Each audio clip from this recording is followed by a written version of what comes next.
I'm Alex Hayden, and we talked about playoff implications for practice, but today is all about qualifying here at the Brickyard.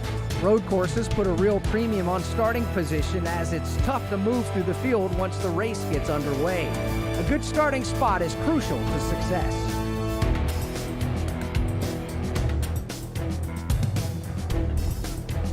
In today's qualifying session, we'll see who has the speed to start up front and who's going to have to figure out how to navigate traffic and have to climb through the field on the twists and turns on this unique road course at the historic Indianapolis Motor Speedway. Will it be the usual road ringer or a surprise pole sitter to get the Verizon 200 at the Brickyard started?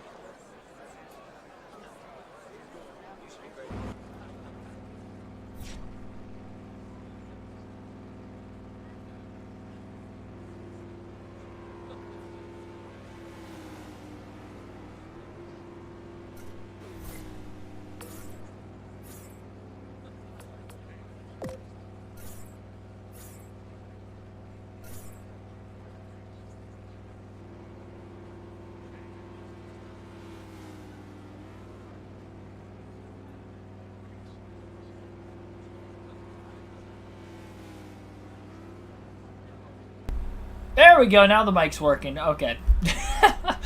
All right. So anyway, what I was saying, thanks for everybody tuning in tonight. Be sure to hit the like button, subscribe for more daily NASCAR content, as we are racing at the Indianapolis road course today. Fifth the last race of the regular season, and we are about to get into session qualifying, which you guys will get to see before the start of this race. And I think this is going to be a pretty good start to the race on speed for Kevin Harvick. We shall see. Obviously, this is on expert difficulty, but we know that after a green flag pit stop on road courses in this game, you really lose a lot of traction in the rear tires. So now we might check. What, is it not working still?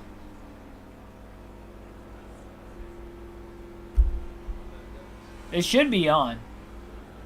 Let me know.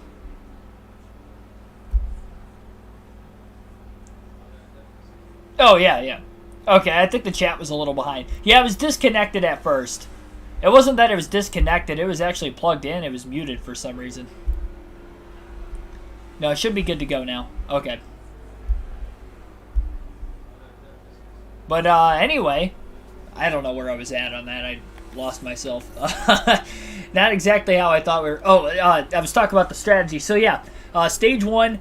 Pretty cut and dry. We're going to have to pit at the end of stage one. Stage two, we're going to have to pit there. Stage three, we're going to have to make at least one stop at some point in time. The rear tires are going to be burning off the race car. We're going to be running lap times that are anywhere probably between 8 to 12 seconds slower than the rest of the field once we get into that final stage. So we just kind of got to hope for the best. Maybe we get a caution in the final stage so we don't have to pit under green. If that happens, we'll have a shot to win, but if not, we got to get all the points we can early because we're probably going to struggle late just with the glitch on this game.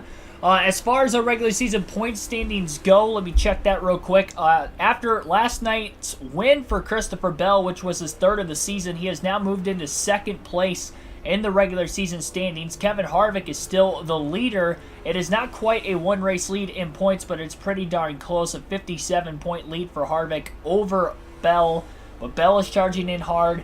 We'll have to keep an eye on where he runs today. Obviously, it's not going to be good for Harvick in that final stage, so he really needs to rack up those stage points early on, and maybe we'll get lucky and, like I said, get a caution. It's kind of all we have to really hope for. Yeah, let's just get into qualifying. We'll run 2 laps in session 1. Got to get into the top 12. And then we'll run all 10 minutes in session 2 if we do qualify for that. Wade Selinsky, Billy Kramer, Mark DeMars, Dawson Fair, NASCAR Fan 33. Might be some others in the chat as well. I'm not entirely sure, but welcome into the stream. And here we go. Haven't ran this racetrack on this game yet, so it's going to be interesting to see exactly how this is going to go about. Got to remember my shifting points on this track. Might take me a couple laps to get back into the swing of it. This isn't in the old EA game, so I haven't really raced here at all since the NASCAR 21 side of things, so it's probably been a good 5-6 months since I've raced at Indy on the road course on anything. And a little wide there. Yeah, these first couple laps, you're going to see me run some terrible racing lines. I just got to get back in the hang of it. Again, I did not practice before the start here.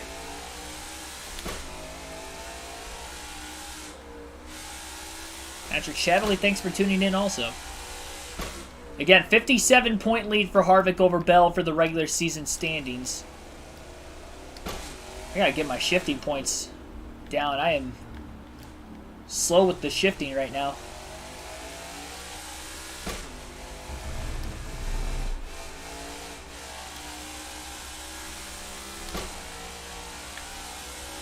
Nobody directly behind me, so that's good.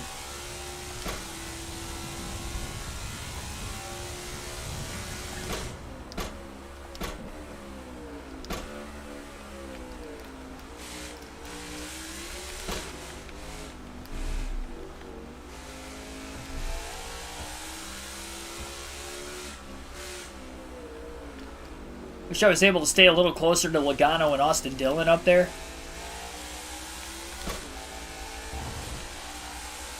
Oh, one car off in the grass. AJ Allmendinger. Around in the chicane.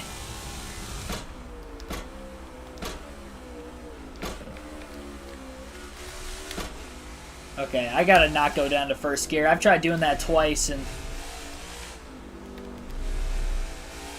feel like I'm redlining quite a bit when I do that.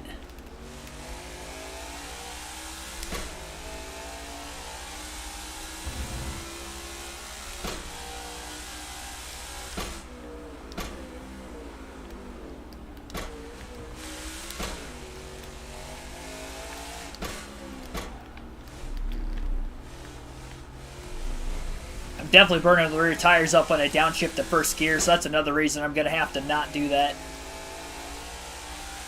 I am not hitting my marks. I feel like I'm driving pretty sloppily right now.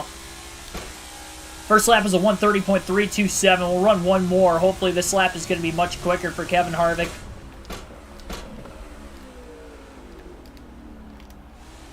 Pretty good through turn one that time.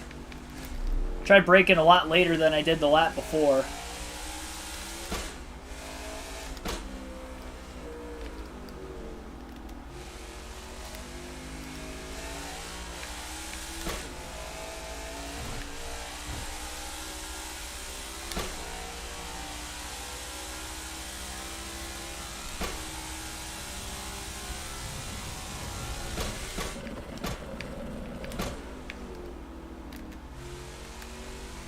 That didn't sound like it was great on the engine. I don't know if you guys heard that or not. That's redlining terribly when I downshift in turn 7. Sounds like I'm choking the motor off.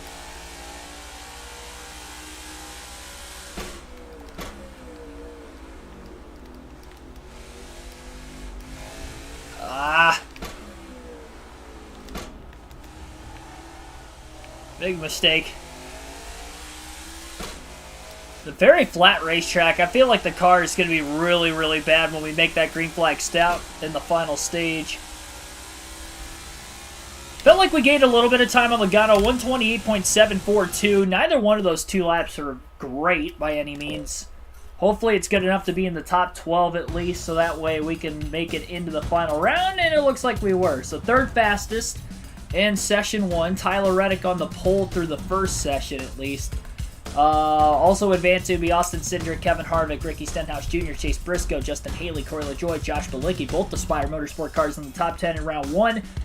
Joey Logano, Ty Dillon, Christopher Bell will be in that next round mentioned. He is racing us for that regular season title. Then Ryan Blaney also made it in. A lot of underdogs making their way in the top 10 through session 1. So we'll have 10 minutes to try to set our quick time in session 2. It's a good thing we'll advance because that gives me a few more practice laps before we get the race started.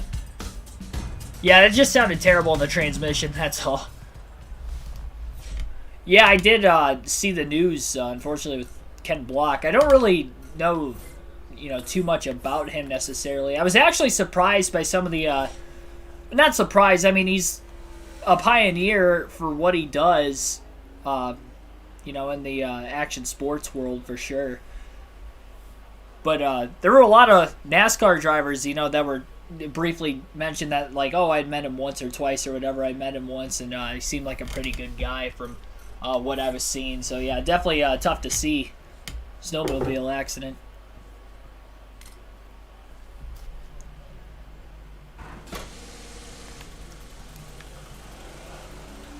Second session underway.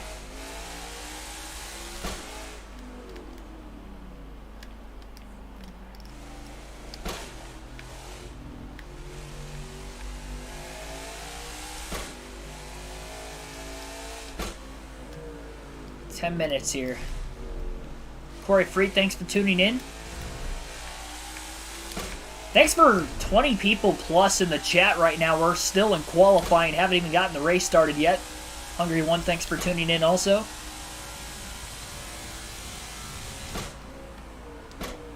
There we go. I gotta be easier on the downshifts, not as quick going into turn 7. That's the big thing. I think that's what I was messing up on quite a bit. So gonna have to pick up the pace a little bit to try to get the pole.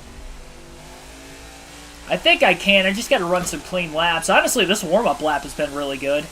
I can just replicate this at least once over the next 8 minutes. Gonna be a good chance we'll see Kevin Harvick on the pole.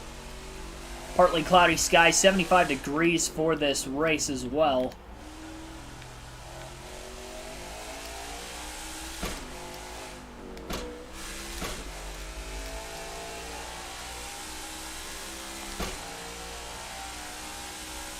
Slendy 7003, thanks for tuning in also. Got rid of the game yesterday because it crashed on you. It is, I think it's only really crashed on me once. That was a few weeks ago during our Atlanta race. I mean, there's been a lot of glitches, don't get me wrong. This is going to mess up Harvick's qualifying lap with Stenhouse in front of him. He couldn't go quite as hard as he wanted to there. Into the chicane, he's stuck behind Stenhouse also, so this is not going to be a great lap by Harvick. Little extra drafting help onto the second longest straightaway of the racetrack in the infield portion of the track. He's got to clear Stenhouse, but he definitely got costed in the chicane and then right off the exit of turn 4. Into the S's. The flattest road course by far on the schedule. The second to last of the regular season. We still have 2 more total on the year with the Roval in the round of 12 of the playoffs.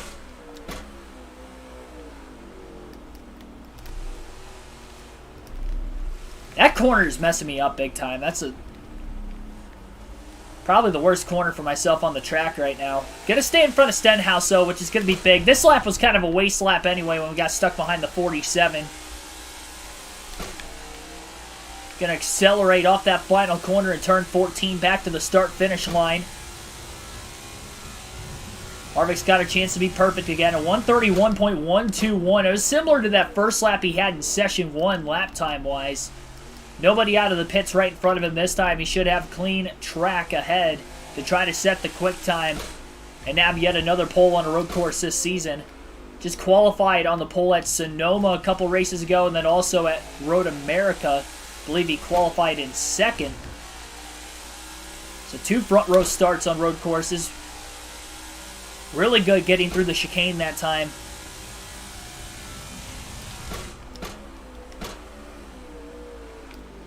My brake checkpoint's pretty easy in turn 7. I'm pretty much braking as soon as I get to that outside curb. And then just kind of slowly downshift from there. Took me a couple laps to try to pick that up. A lot better in session 2 than what we were in session 1 with the shifting. This corner right here, turn 12. That is where Harvick has struggled so far, but he did not struggle there. He got through turn 12 well, into 13, and then into 14. It's a great lap so far for Kevin Harvick. Back up onto the front straightaway as he crosses the yard of bricks. It's going to be his fastest lap yet, a 128.466. It was about 0.2 quicker than his fastest lap in session 1. It was about a half a second, though, off the lead, so he's going to have to pick up quite a bit more. He's going to go wide in turn 1. He didn't miss the corner, but definitely went a lot wider than what he wanted to, and this lap is going to be tough to beat quicker than that last lap. So he really makes up for it in the second half of this lap.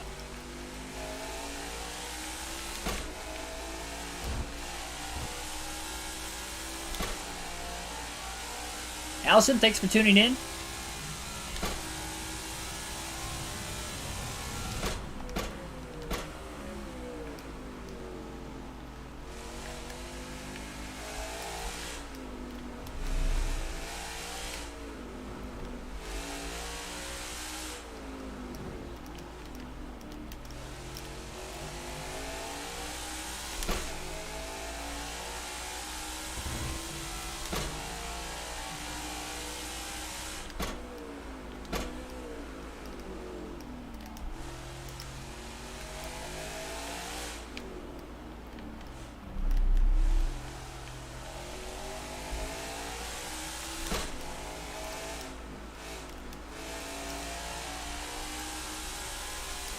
Should be able to make up 2 more laps yet before the clock expires.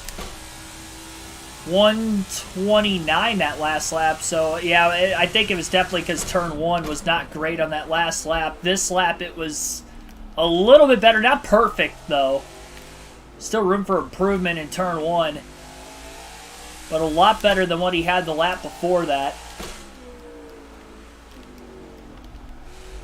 About 9/10 of a second off on that most recent lap compared to his fastest lap of the second session.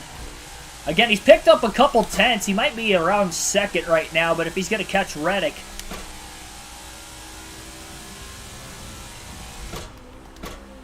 Trying to break just a little bit later into turn 7, and it almost bit him. He did keep it on the track, though.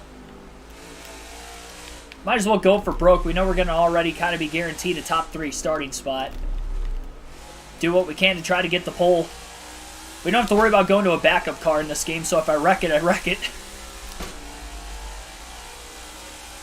That gives me a good gauge for exactly how hard I can push it in the race.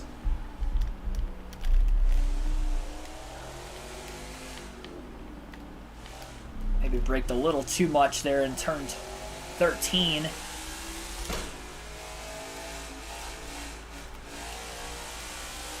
That kind of messed me up in 14 as a result. Feathered the throttle a little bit deeper into the corner that time. Yeah, that lap was even slower than the lap before. I think the tires just slowly fade every lap too. Justin Haley coming out of the pits down to the bottom. Harvick is going to nearly miss turn 1, and he did miss turn 1. And Haley's going to be in front of him now. If he gets to the start-finish line to start the next lap, which he should be able to, it should technically count, but when we were at Road America, it didn't let us finish the lap, so we'll see. It's supposed to let us finish the lap by rule, but I don't know if we're actually going to be able to have that be the case in this game.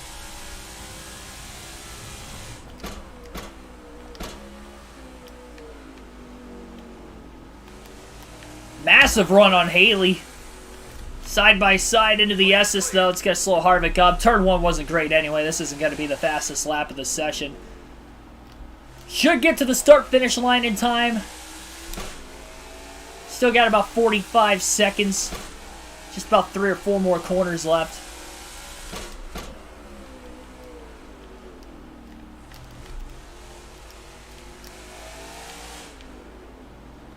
I'll try to look at the chat as much as I can. Those of you that might be new to the channel, the road courses and the short tracks, it's hard for me to look at it a little bit more. So that way I don't completely have a lapse of... a brain lapse, really. Trying to multitask and end up missing a corner or causing a wreck or something. Pushing really hard through turn 1 there. Probably the best he's gone through turn 1 over the last 3 or 4 laps. Yeah, it didn't let me finish the lap. It should have. That was a good start to the lap. Yeah, we picked up a couple tenths, just not quite quick enough. Kind of where I expected to be. Austin Cindric picked up a little bit as well, but still not enough. Tyler Reddick will be on the pole for today's race. Austin Cindric will be on the outside of the front row in second. Kevin Harvick and Chase Briscoe make up an SHR row 2. Briscoe very good at Indianapolis on the road course. He could be a threat to win today. Christopher Bell and Joey Logano in row 3. Bell, again, 57 points behind us. He's starting right behind us on the inside of row 3. Ryan Blaney, Ty Dillon in row number 4, both winless on the year. Dillon well below the cutoff line in a must-win situation. Blaney pretty good on points right now. I think he's over 100, or about 100 exactly above the cutoff line. And with only 5 races to go, it's going to take a catastrophic failure for him to fall out. Stenhouse and Michael McDowell will be in row 5. Michael McDowell has had 2 top 10 finishes on the last 2 road courses, including a top 5 at Road America. So we'll see how he'll do today. I think he can be a potential threat to win as well. And then you got the road course ace, Chase Elliott, back there in 12th. Could always be a threat to win on the road courses as well. Alrighty. On to the race we go. I think 82 laps is the distance, if I remember correctly.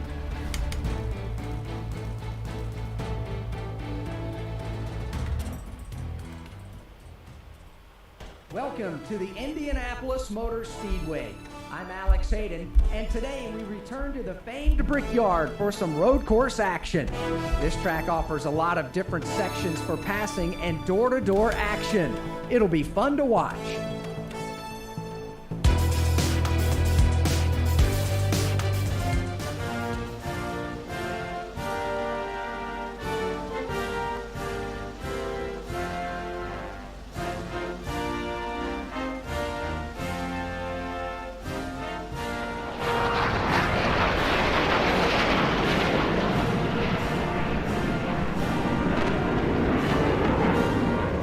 Drivers are ready, the cars are gridded. Let's head to the Yard of Bricks and get those engines fired for the Verizon 200 at the Brickyard. Alright, once again, playoff standings up at the top of the screen, updated after last night's race. Reddick will be on the pole for this one. Got to go for the stage points early if you're Kevin Harvick, because you got to assume that the car will fade in the final stage once we make a green flag pit stop. Should be able to make it on fuel all the way through stage 1 and stage 2. We only have 15 laps in the first stage. Green flag is in the air. We're underway at Indianapolis. Who will win at the famed Brickyard? Harvick going to pull out a line, looking to potentially make it 3 wide going into turn 1. Instead, Bell goes up the middle, getting around the 4. Cindric gets busted wide. That's a corner cut if I haven't seen one before. Tyler Reddick forced the 2-car wide, almost like they kind of do in real life. Seems like here at Indy. Bell was able to go up the middle to get by Harvick, but Harvick going to try to get back by him again. Side by side into the chicane. Bell wisely is going to get out of the gas to try to make the corner and had to let Harvick go. Cindric has scored the leader right now, but he got forced wide. I'm thinking maybe with the contact from the 8 car, he was allowed to not have the corner cut. Knowing you're going to pit during the stage break if you're Kevin Harvick, it doesn't matter how much you win this first stage by, you just got to win it. So got to be patient here.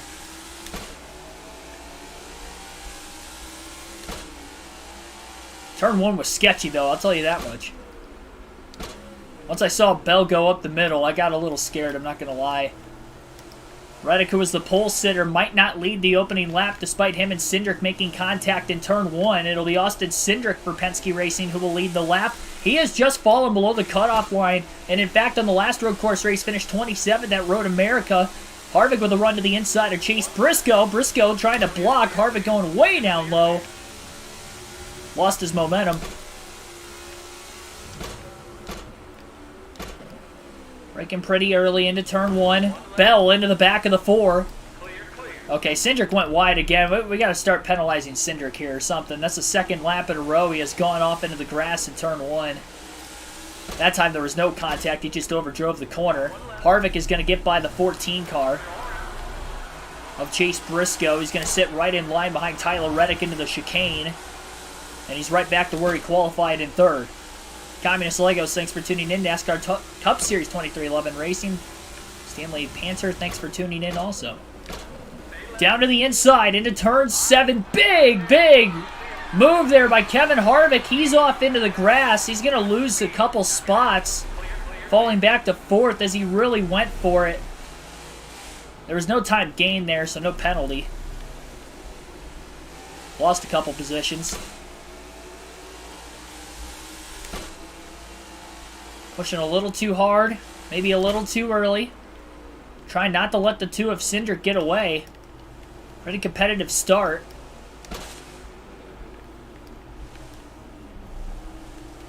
I don't think Reddick seems as quick as what he was in qualifying. He is definitely losing the 2. Briscoe going to get up off of turn 14. A little bit worse than Reddick. Harvick gets off a little bit better in that corner, and now he's in the draft. So how much the draft played effect at Pocono yesterday. These 2 long straightaways at Indy, it's going to be making a big difference. Make for turns 1 and 7 probably to be the best passing zones on the racetrack.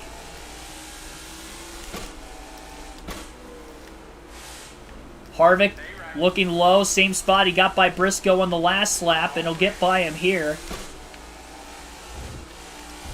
Hopefully he doesn't give it back up in turn 7 again. Got a run in the draft on Reddick. Reddick a little too far behind the 2 car of Austin Cindric to try to get a draft off of him.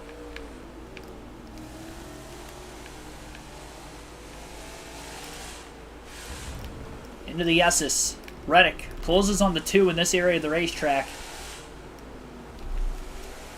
It's the faster portions of the track where Reddick is struggling with the horsepower to keep up with the 2. Of course, Roger Penske now owns the Indianapolis Motor Speedway, so this would be a big win for his organization. And a big win for Cindric to get into the playoffs in his rookie season, as he did in real life. Winning on another famed and historic racetrack at that as well.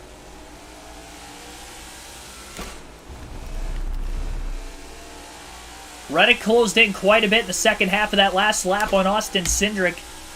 Does he have enough of a run on the front stretch to get him into turn 1? Harvick well ahead of Briscoe, who is still in 4th. And Christopher Bell still back in 5th place. These were the 3 fastest cars in both session 1 and 2 of qualifying. Cindric kept it on the track that time, but went a lot wider than the 8 of Reddick. Reddick goes wide now. Harvick had to check up, and now the 2 is able to pull away just a little bit.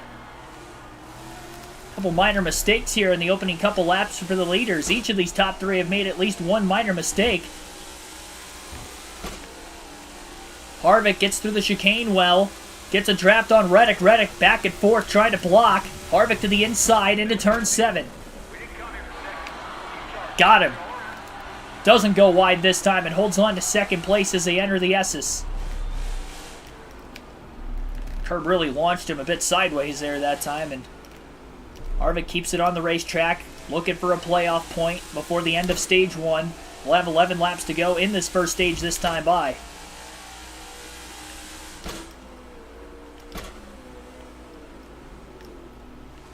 Cindric was able to pull away once the 4 and the 8 were battling for second.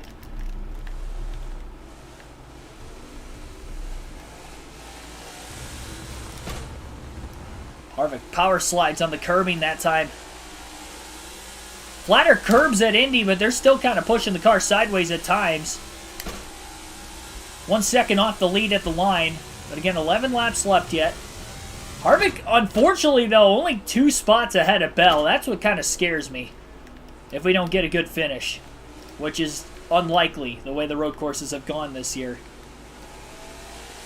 Forced to having to get stage points, pretty much. We have no choice.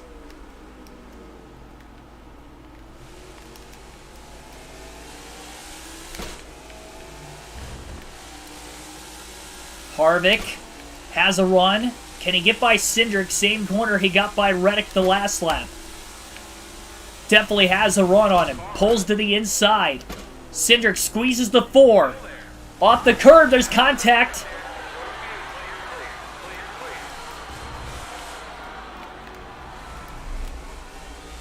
Very slight contact. Nobody lost complete control there.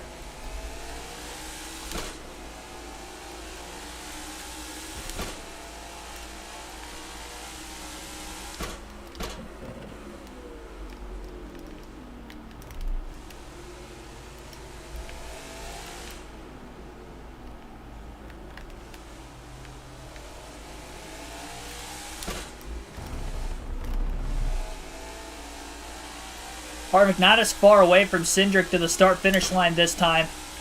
Maybe close enough to draft off of him. Yeah, he's definitely getting a little bit of a run. 173 miles an hour as they go into the downshifts towards a hard 90-degree first turn, followed by a pretty hard 90 left-handed turn. Cindric went a bit wide. Didn't go off track like he did the first 2 laps, similar to what he did a couple laps ago, though. And here comes Harvick. Trying to get to the inside in turn 4. He's close. Can he accelerate? He beats him to 3rd gear and clear into the chicane. Harvick to the lead with 10 laps to go in stage 1. First lead of the race for Harvick.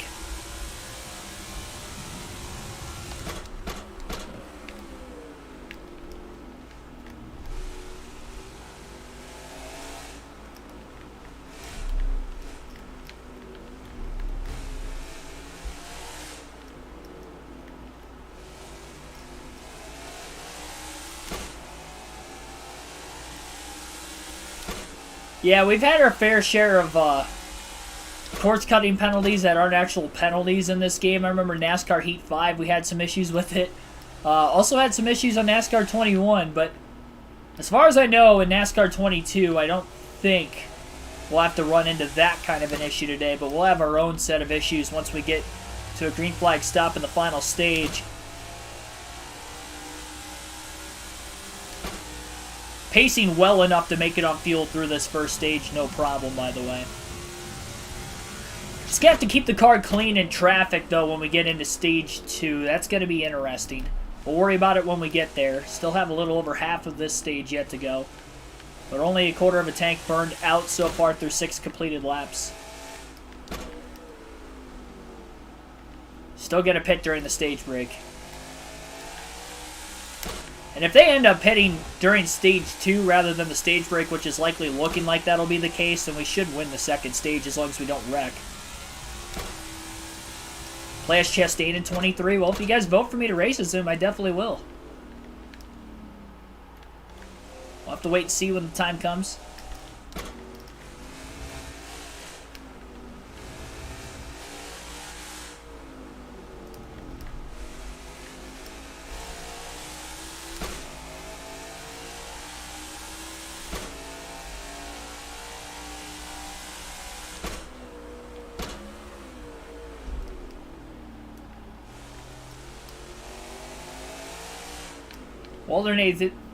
Alternate through the different camera angles when we get to the start-finish line this time by.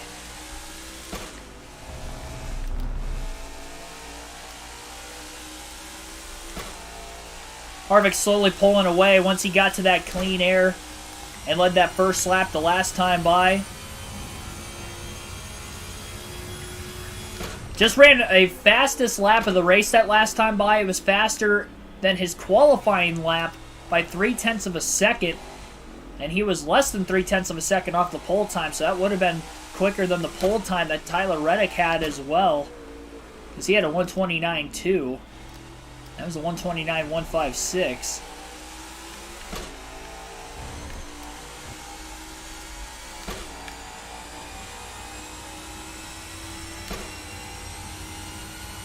R6, welcome into the stream.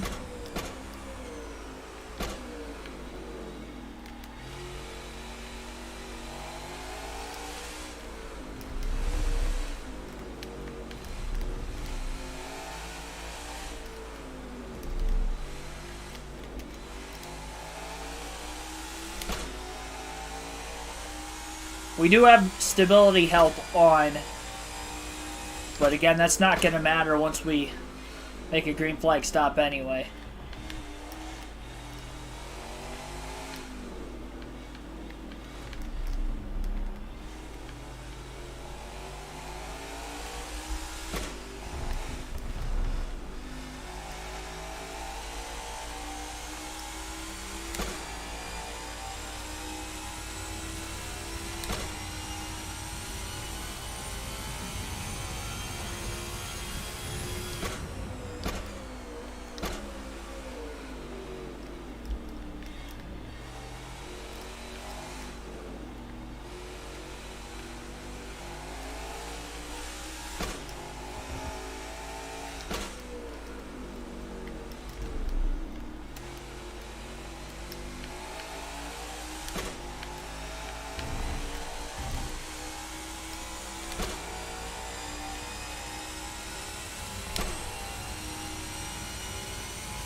Now that I'm kind of pulling ahead a little bit, I'm trying to practice saving my tires, not pushing quite as hard as I once was.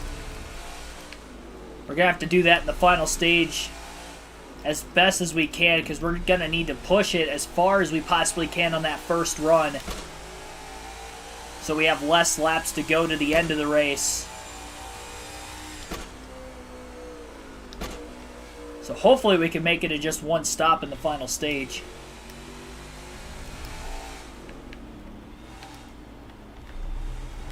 Caution free so far. We have had one caution for incident in the first 2 road course races at COTA and Sonoma, but we didn't have a single caution for incident at Road America.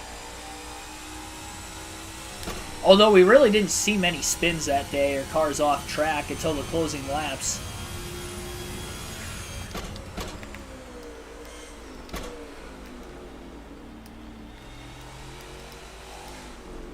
Six laps to go currently in stage 1.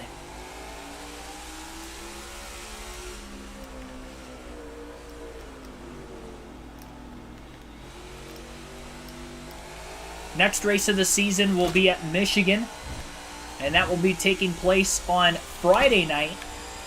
Tomorrow night we go back to NASCAR 06 for the Busch Series at Atlanta, and then our Throwback Thursday live stream where we'll watch an old Daytona 500 will be on Thursday night. But we will have one more NASCAR 22 stream still this week. Again, that will be Friday night at 6 at Michigan.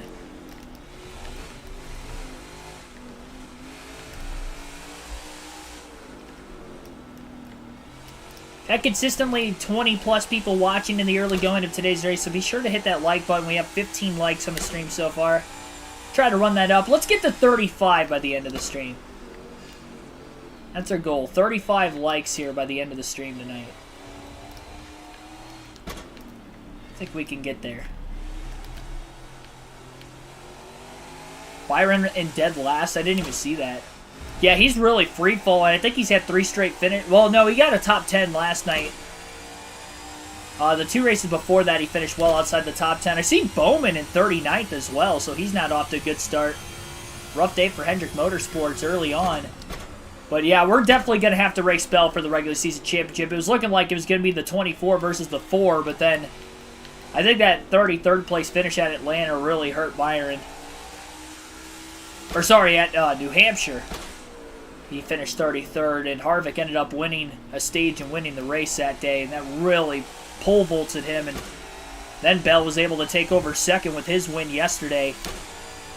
Scored a decent amount of stage points in that race as well. Kyle Busch won the first 2 stages in that race, but ended up finishing in 13th. Almirola outscored him by just enough, or I should say didn't get outscored by as much as we thought he was going to, and that allowed for Almirola to stay inside the top 16 in points. Denny Hamlin, though, has pole vaulted pretty high up after a couple great runs at Atlanta and then Pocono yesterday. And now Hamlin's inside the top 16 in points for the first time in a while this season. Clicking at the right time, though. I mean, some of these guys right around the bubble, if they can get on a hot streak like Reddick, for instance, right now in 3rd, if they can get on a hot streak leading into the playoffs, they could be a threat for the championship. You just never know. But you got to get into the dance to have a shot.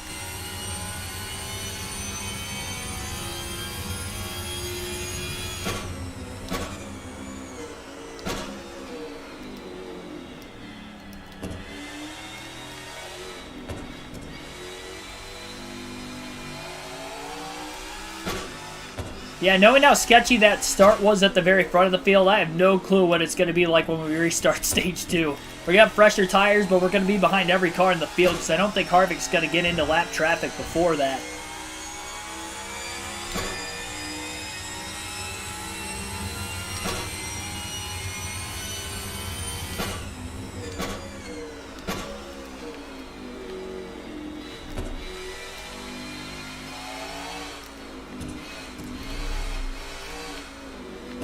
Nice if we could lap some cars. I mean, that helped us get at least a little bit better than a last place finish at Road America. I think we finished, what, 33rd or 34th? They could have been worse.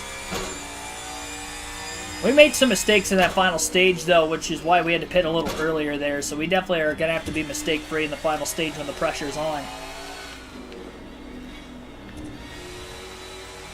I want to win a road course so bad in this game, just knowing the speed we have. And our road course program is good. It's just that glitch in the final stage gets us every time.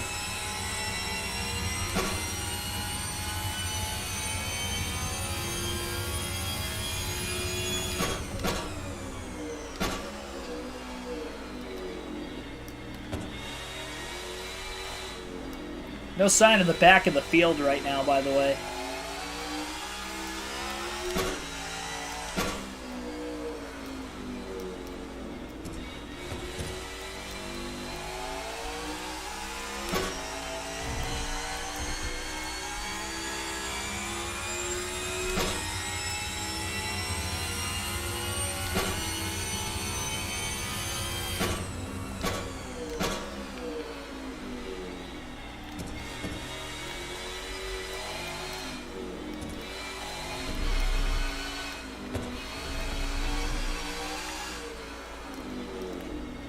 I noticed when you get onto the curb initially, it's not bad, but when you get off the curb and back with all 4 tires on the actual asphalt, that's where it really throws the car.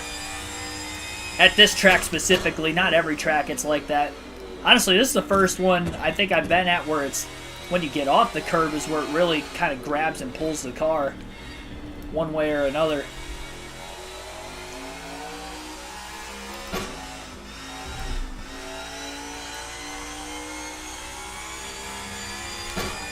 Two laps to go in the stage this time by. Pit road will be closed. I don't think anybody will pit anyway.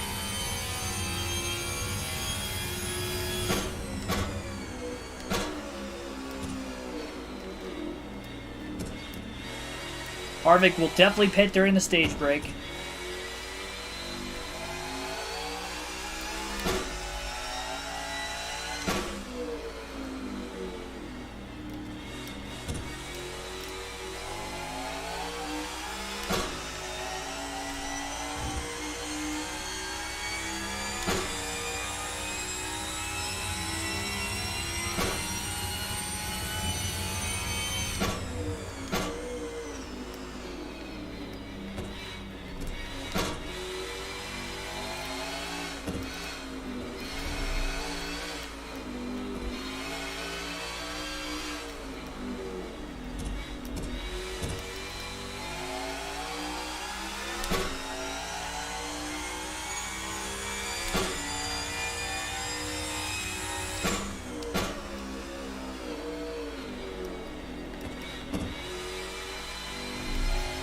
Everybody is going to be on the lead lap to the end of the opening stage of the race.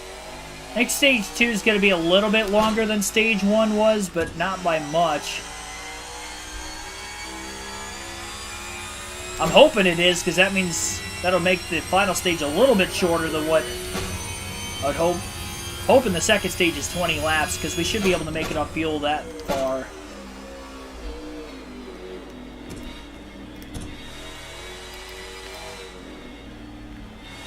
Final lap, though, of stage 1.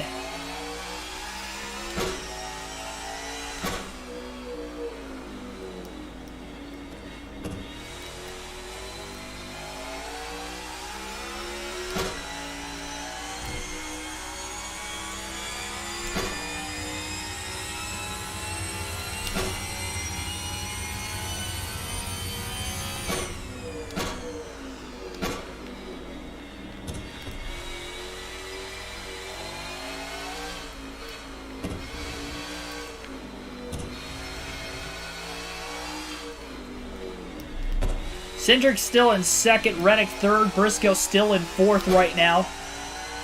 About 4 more turns left for Kevin Harvick to pick up yet another stage win and a playoff point on the season. Trying to get his 8th win of the year tonight. 2 more corners to go. And a hard 90 lefter. And then a sweeping right-hand corner, and he'll be right back on the main straightaway. Stage 1 in the books. Kevin Harvick will win Stage 1 at Indy. Good start. It's a good start. Austin Cindric will end up second in stage 1 behind Kevin Harvick, Tyler Reddick third, Chase Briscoe fourth. Christopher Bell will be fifth, so we only outscore Bell by 4 points, which would give us a 61-point lead going into stage 2. Joey Logano is going to be finishing 6th on the stage. Ryan Blaney inside the top 10 finishes 7th. Ty Dillon with a good run so far, finishing 8th in stage number 1. Justin Haley 9th, and Ricky Stenhouse Jr. rounds out the top 10. McDowell fell off. He started top 10. I didn't see him. 17th, okay. Elliott fell outside the top 10. I think he started 10th. He ended up 23rd. Which is pretty shocking. Hamlin, who's around the cutoff line, 28th to start. Larson deep. What's with the Hendrick cars right now? They're all outside the top 20, and then you got 3 of them outside the top 35. Larson, 36th. Bowman, 39th. Byron, 40th. I wonder if they may be out of the race. I'm not entirely sure. But we'll get on to stage 2. We'll pit during the stage break. No adjustments coming up. It'll be 4 tires and fuel. And then we'll get on with that second stage as we'll be restarting in the pack.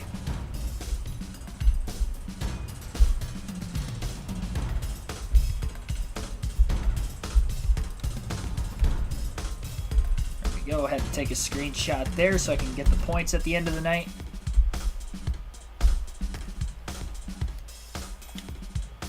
So we will be pitting.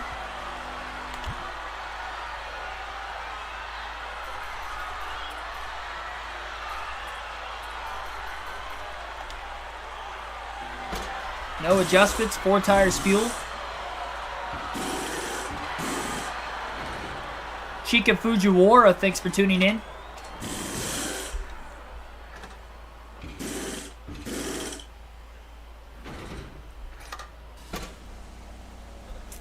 Michael Turner, thanks for tuning in. Yeah, you guys, I'll get to that at some point tonight for sure. Stage 2 will be 20 laps. Green flag going to be in the air. Everybody's going to pit during the stage except for Harvick, so Harvick's just got to be patient here. Byron's got some damage on the front of his race car. Harvick will down to the bottom of the racetrack. 3 wide, just trying not to get squeezed here, making sure everybody will stay on the track in front of him. Making sure he's not going to get ran off the track. Chastain not giving the 4 a whole lot of room there. Harvick needs to capitalize on this and try to lap as many cars as he can. Just in front of Elliott into the chicane that time. Going wide off into the grass. That's not going to be good. It's going to allow Elliott to get back by on the outside. Harvick passing about 3 cars getting into turn 7. Again, he's got 15 lap fresher tires.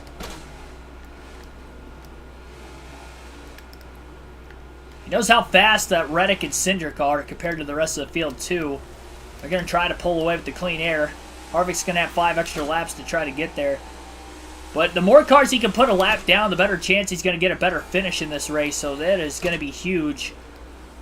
Knowing that everybody will have to pit except for Harvick in the middle of the stage. Hesmans goes wide. He's off in the grass. Harvick just cleared him. Off the curb goes Hesmans as he'll lose a little bit of time. Kyle Busch may get around him on the outside. And does for 18th.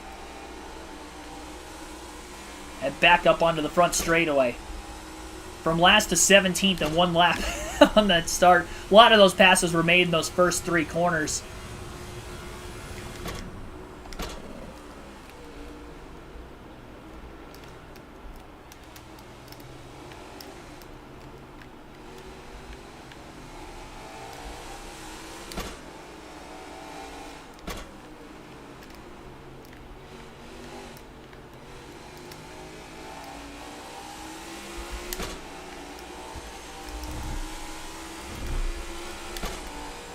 Pushing really hard in the chicane right now.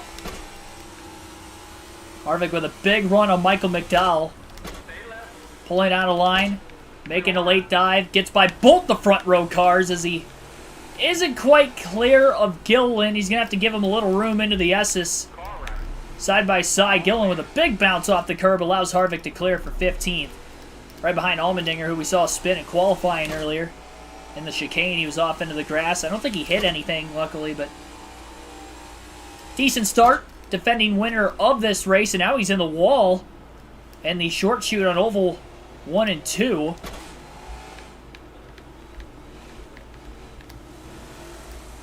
Harvick going a bit wide. Lost some time there. Second time already in the early going of this stage since the restarts. First time we're seeing Harvick back in deep traffic right now, of course. Go back to the far chase cam. Still 18 laps to go, though, in the stage. And again, Harvick will pit during the stage break at some point.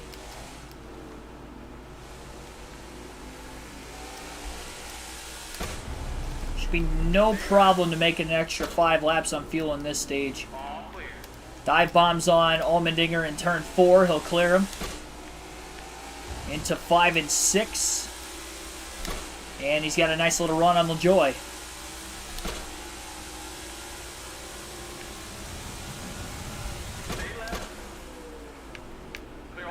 Big dive by Harvick. Wow, what a move as he just got by Dillon at the last second there. I didn't think he was going to make the corner there for a second, and not only made it, but he also passed Austin Dillon in the process for 12th place. Knew he was definitely going to get by LaJoy.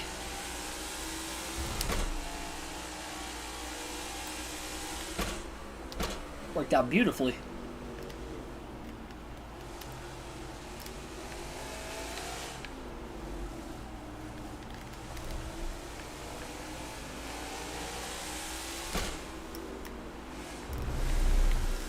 Just getting to the inside of the 43.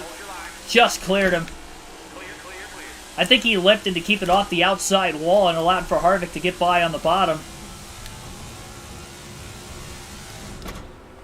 Yeah, I did see the Lions-Packers game got flexed to Sunday night. Found out about that. What? You're kidding me. We just got penalized for cutting turn 1. I did not cut the corner. You've got to be joking right now. We're in last. We're a lap down. We're a lap down and we're in last.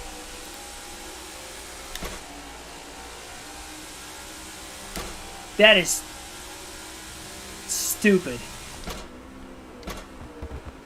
I didn't think that was a thing in NASCAR 22. And it is. So Harvick going to get penalized. And a full lap, too. Not a stop and go. We're getting penalized a full lap for cutting turn 1, even though we didn't actually cut the corner. Big check up there by Balicki, getting back up onto the oval. Harvick gets around him. Not for position. That would be a pass for 10th, though. Blaney's going to pit. We're just getting into stops. Another driver's going to pit. Now, Harvick's going to get back on the lead lap. But the problem is sure, Harvick's going to get back on the lead lap. But now, he's not going to have a shot to win the stage anymore. He's going to be lucky to get back inside the top 10 at this rate. I don't know. I didn't cut the corner. I mean, we had the right sides on the curb on the inside of turn 1. We've hit that curb a few times today and never had an issue with it, so that was strange. I mean, there's just nothing we could do there. We just got to go business as usual at this point. This stinks. I mean, Harvick would be in 6th once he gets by Haley, but instead he's in last. He'll catch some cars for position by the end of the stage.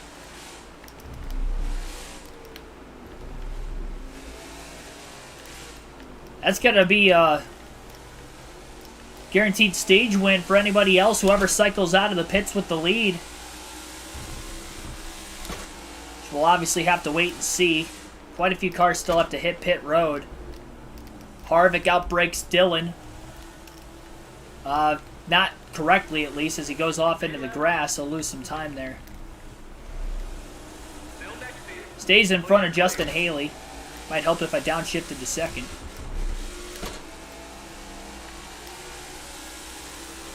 Yeah, I don't know. I mean, It's such a harsh penalty, too. It's not like... For one, we didn't cut the corner. We shouldn't have gotten penalized anyway. But then for two, even if we did, just give me a stop and go. That's the actual penalty when you cut a corner. It's a stop and go.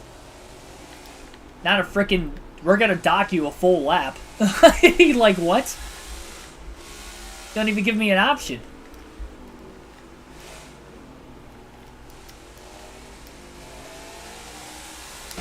It's like, oh yeah, where you're at on track right now, you're a full lap behind that.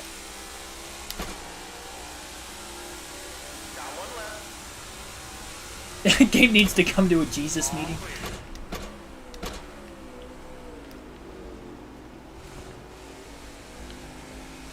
Take my copy of NASCAR, take a hard copy of NASCAR 21 Ignition to church and get the devil out of it.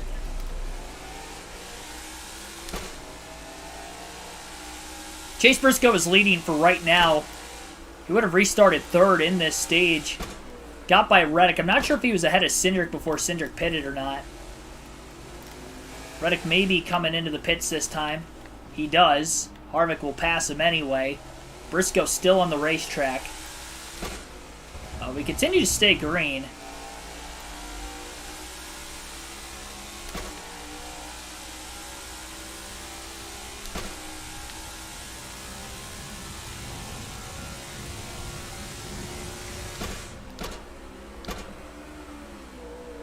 Yeah, I mean, we went through qualifying, went through stage 1, never had an issue with it, and then turn 1. I mean, I'll try to remember that. That's tough, though, because... Yeah, I don't know. That's tough. Especially on a restart. I mean, see, that's the thing. We were probably lower when we were 3 wide on the bottom on the restart. And we were still above, like, we were on the curb. We were way more flatlining the corner there than what I was at speed. That was just a normal corner. I didn't do anything wrong. Actually, I probably hit my mark perfectly in the corner, if anything. That was a perfect corner.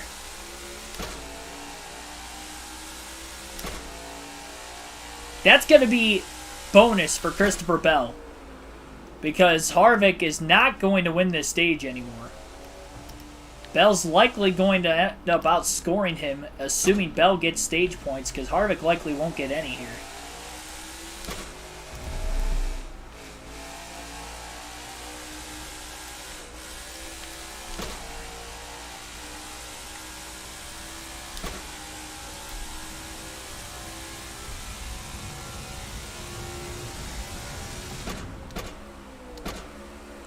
Harvick back on the lead lap with Chase Briscoe pitting that time.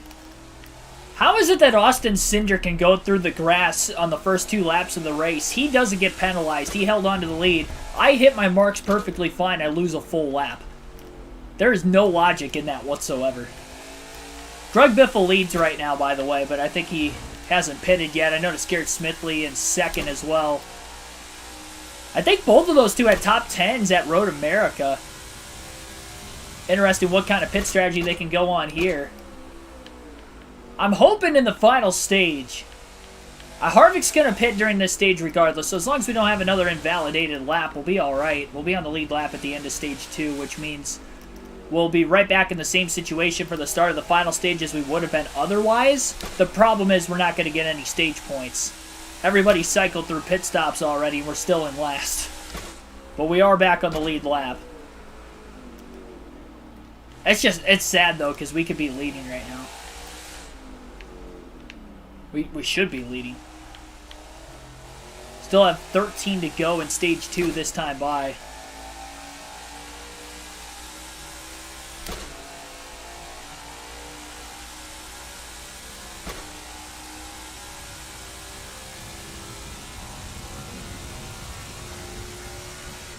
Yeah, imagine the IndyCar game with these issues on the road courses. There's so many road courses.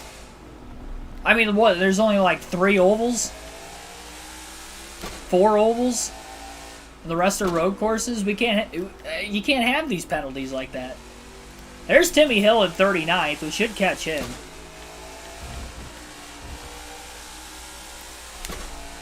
Although they're on fresher tires now, so maybe not.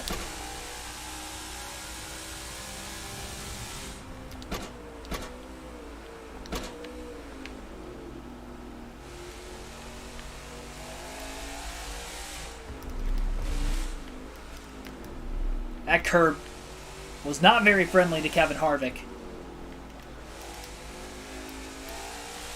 Bubba Wallace 37th rather.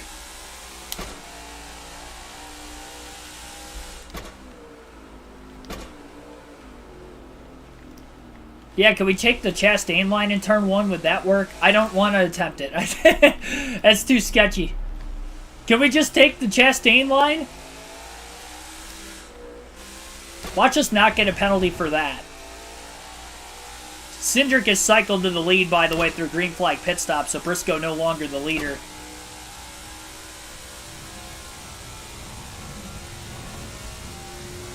As bad as I want to try, we can't do that. Because if we get penalized, then... Oh, we can't even use it anyway. The wall's blocked. I think. I'd have to look at it again. Maybe the wall extends too far.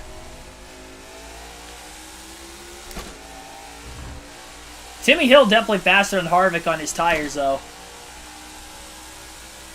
Which is not good for Kevin Harvick. Because that means the leaders are going to be faster than him. So hopefully he's got a big enough of a gap built up over the race leader that he should be able to finish on the lead lap to the end of the stage. And then he'll have much fresher tires when we start the final stage. And he'll end up getting back to the lead once they end up pitting early in stage 2.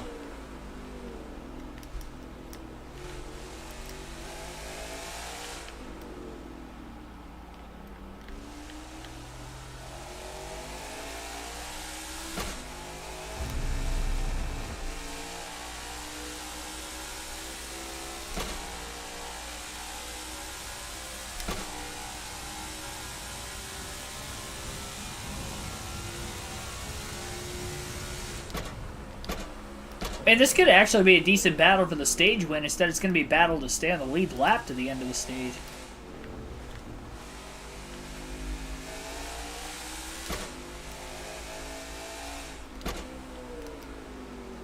Tires are definitely seeming as if they matter today.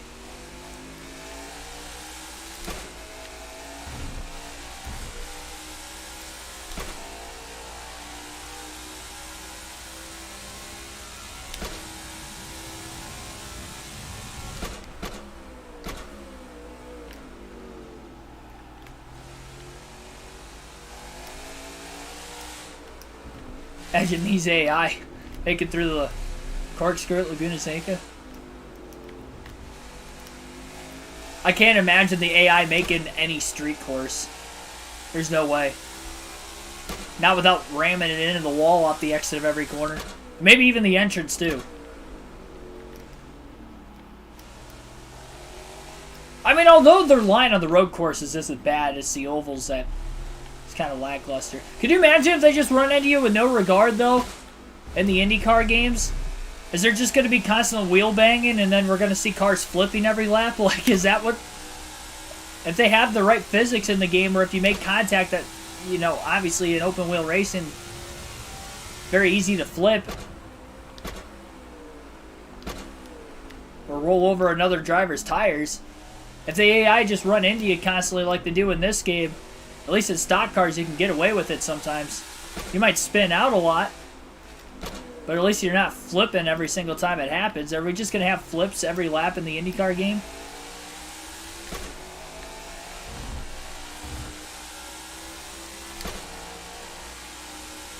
Brendan Littlejohn, thanks for tuning in. Big run right now off the exit of the chicane for Harvick on Timmy Hill. It's coming in way too hot. And can't get the car slowed up in time. Harvick's going to go around in the grass. Oh, that is costly. That is not something he needed. He's still going to be on the lead lap. He definitely looped it there.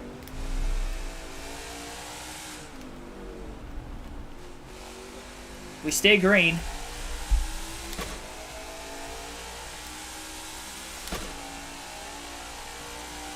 I'll wait till we get to the front stretch to see if we can see any of them out of the rear view. We still have 10 laps to go. 9 to go this time by in the stage.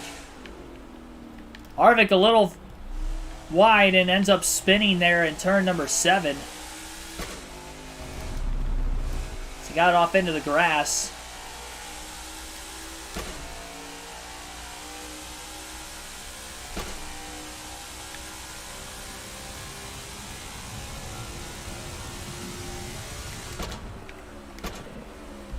I don't see Austin Cindric, at least, who is the leader on the full length of the front straightaway at this point. He'll have 8 to go at the line as well this time by. So I think Harvick's still going to be alright even with that spin.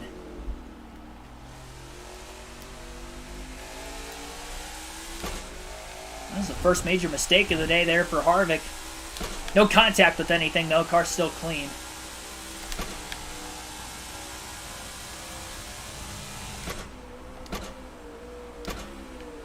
I don't see him at all. I think we just got to start taking care of our tires. Which obviously that spin is not going to help take care of him. It's going to be hard not to spin when we have those old tires on it in the final stage. I really wish there was a chance for somebody to go a lap down.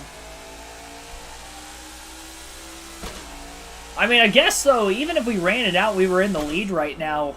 The chances of lapping anybody to the end of the stage on a little bit older tires, we were struggling just to get by Timmy Hill. Harvick wide off into the grass. Again, just pushing a little too hard right now. And by the way, Christopher Bell's in second, so that's not good for Kevin Harvick. Was made a couple mistakes here over the last couple laps. One major one with that spin in turn 7. Still don't see anybody, at least towards the end of pit road. I'm scared when I make my green flag pit stop that I can't take the access road out of the pits. It didn't penalize me in qualifying, though. But I'm scared to actually take it. But I have to do that or I'm going to blend right into traffic, and that's a high-speed corner, too, on entry. Last thing you want to do is cut a car off there at a slow speed.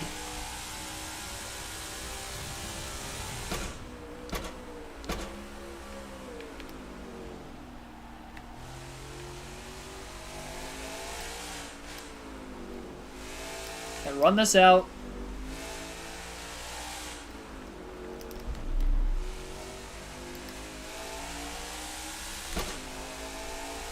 It'll really be interesting if everybody pits during the stage break. They're going to be a lot closer on fuel, I think, this time around. I think we might see some cars pit. I don't think everybody's going to pit, but I do think there's a chance that we see some drivers pit during the stage 2 break. I'm really not liking that Christopher Bell's in second right now, considering Harvick should be the leader. Bell scored 6 stage points in stage 1. Harvick ended up having 10. A little less than a half a tank of gas left, but only 7 to go in the stage right now for Harvick.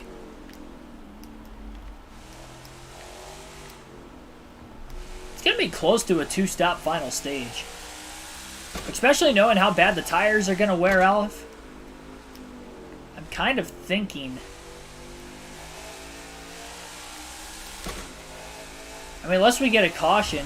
We saw Harvick spin. There was no yellow there. We haven't seen anybody else spin in the race today. Even if we have a caution on the first lap of the stage, I'm pitting.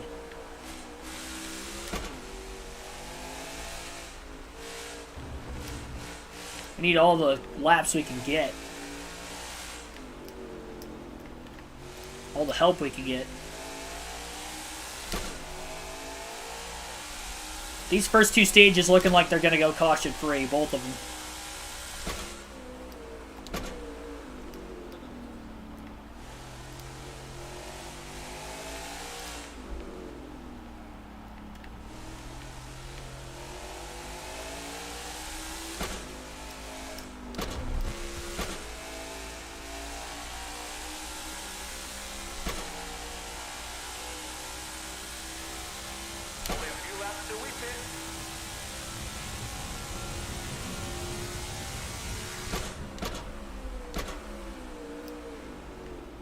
Man, I am not looking forward to the rest of this race.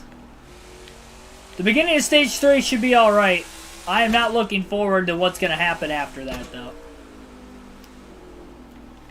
I'd say I'm up for the challenge more often than not, but the last and only 3 road course races we've done so far, we've ran into the glitch. I don't see this being any different, honestly.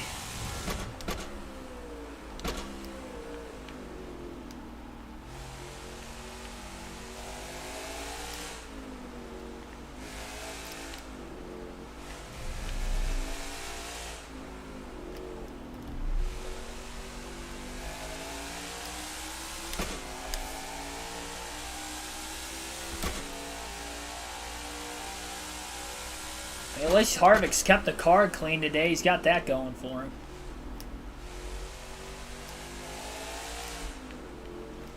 Start to see BJ McLeod and Timmy Hill within sight again.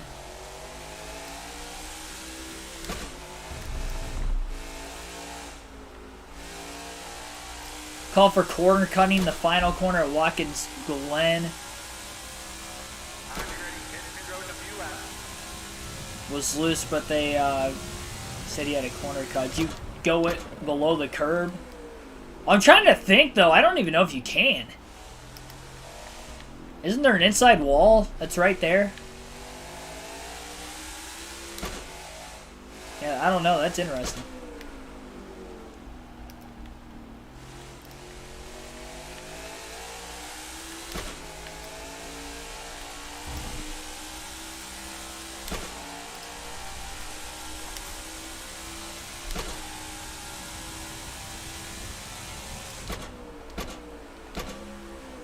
Yeah, we'll have Watkins Glen next week on the channel too. So, Michael McDowell's back inside the top 10. He was 17th at the end of stage 1 after qualifying in the top 10, but he's back up to 10th right now.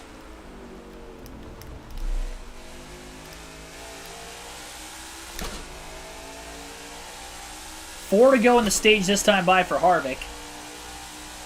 Won't have to run the full 4 laps. Just once the top 10 cross the start-finish line. And that'll be it. Near the grass. Like on the outside of the corner?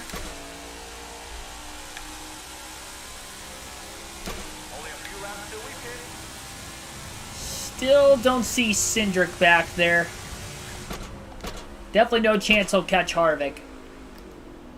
Gotta get over the fact that Harvick's not going to win this stage. It's tough. This game's trying to cost me a regular season championship. I mean, it is doing everything it can, but we're still overcoming the odds. Look at what happened at Atlanta, for instance. We overcame it to finish second despite not getting any stage points. And then today getting robbed of a stage. Pocono not having a great run yesterday, even though I had a fast car. That was some of my fault, though. I could have played the strategy better at stage 1 and won the stage, and I don't know about winning stage 2, but I think I could have won the final stage if we played the strategy out a little better, considering we were leading at one point. I should have just pitted with them and went from there. We had about a 9-second lead. Stayed out too long in that first run, and I never got back to the lead. Got back up to 3rd, but then we ended up falling back to 14th at the end because we had older tires, with when I ended up making the second stop of the final stage. So Harvick going wide off into the grass again.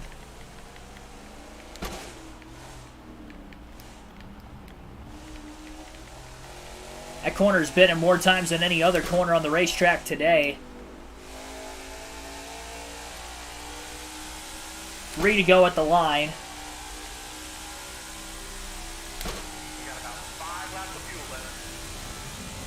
A little over a quarter tank of gas left, though, at this point in the run.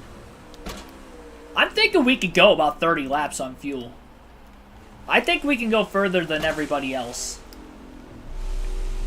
Maybe not 30. 25, 26. I mean, that's going to be so close to one-stop final stage. I don't know. It's going to depend on how much the tires burn off on that final run. fuel, we might be able to make it. But knowing how bad the rear tires are going to get, I don't know that the rear tires are going to make it. 21 likes on the stream right now. We're towards the end of Stage 2. Our goal is 35 likes. Be sure to hit the like button if you haven't done so already. Subscribe for more daily NASCAR content. You won't want to miss the content on the channel when we get the NASCAR season underway. We'll be doing live commentary streams for Truck, Xfinity, and Cup Series races all year long.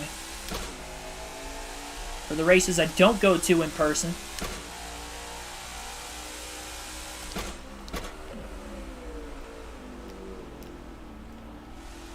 Watch with hundreds, and at one point we had 1,000 people in the chat at one point in time for the Texas playoff race, so I think those numbers are going to grow next year, especially with doing more of those streams, as we'll be doing Truck and Xfinity as well, which I only did a couple of those races all of last year. I'll be able to this coming year. It's going to be a lot of fun, and do, of course, my best job commentating the races, just like I do with these video game races, but it's all preparation for hopefully one day getting in the booth for real races. I'm still trying to find a way to try to apply for Fox Sports for the NASCAR Truck Series position. I have no clue how to do that. I've been looking it up the last couple days. Like, I don't know, like, if I should just go on, like, all social media platforms and just at Fox Sports and just start posting a bunch of clips or something. I have no clue, like, how to even, because I don't know anybody personally in the sport of NASCAR that I can say, hey, you know, like, I don't have any close ties like that. Not that I would get the job. I pretty much guaranteeing that. But there's been a few people that have reached out to me that are like, hey, I think you should, you know, do something about this. I think that'd be something you could, you know, even if I know I'm probably not going to get it, but just to, like, put my name out there, I am serious about it, so. I mean, if anybody wants to go on to, like, any Fox Sports, like, on Twitter or something, and just start adding them, like, my name during the live race commentary streams, that'll help a lot. Not that that would matter when the race season the season starts with the races, because that job will already be fulfilled, but there's a TV contract that's up in a couple years, and I think there's a lot of open commentary roles that might be available in the sport of NASCAR when that comes about. So, you know, even if this next season doesn't, you know, necessarily work out, and I don't think it would, I'm just gonna say, 2025, we could, if we grow this channel up, that would help a lot. These next couple years going to be big for myself on the channel. You know, maybe how soon my career could really change.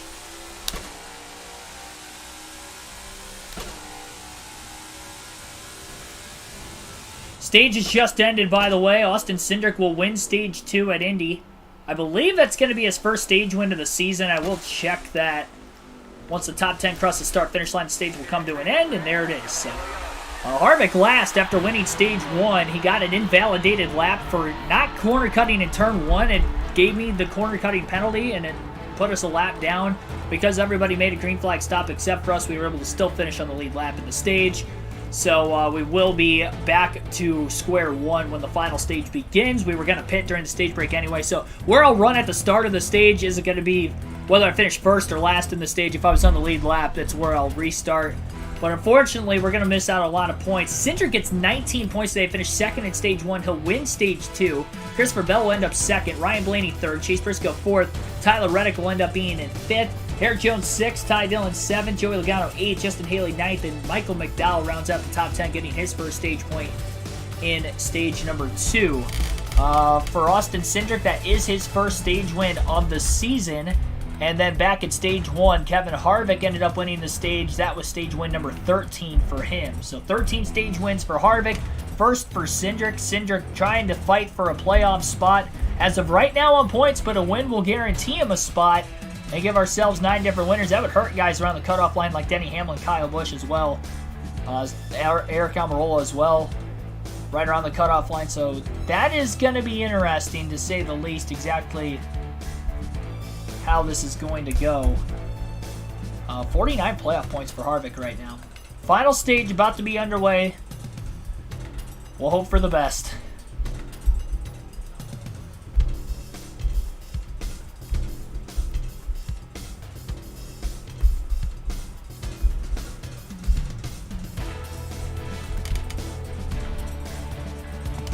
We will pit during the stage break. No adjustments, fuel and tires here.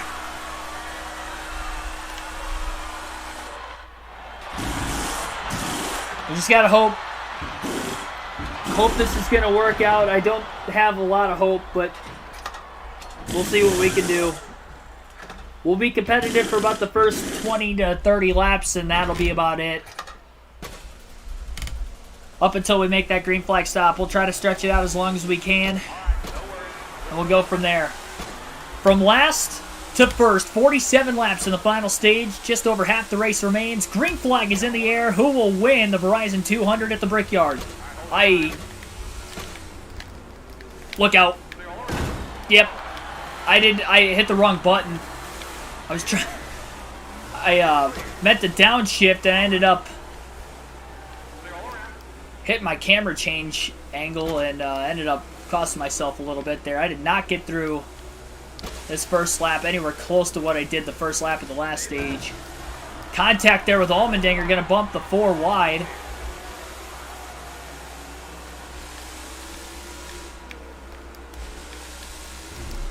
Oh boy, Chastain power sliding off the chicane. Harvick didn't get off that corner very well. A little bit of damage on the front of the, a lot of damage on the front of the 4, unfortunately. Chastain going to shoot the gap into turn 7. He'll pass a couple cars. Kyle Busch. Now that's a corner cut by Chastain. He was well with all 4 tires below the curbing there. He passed 2 cars in turn 7. 3 if you count Harvick.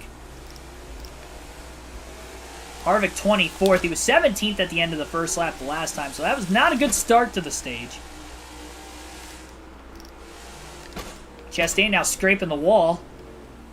We're getting into turn number 12. Harvick gets by Busch.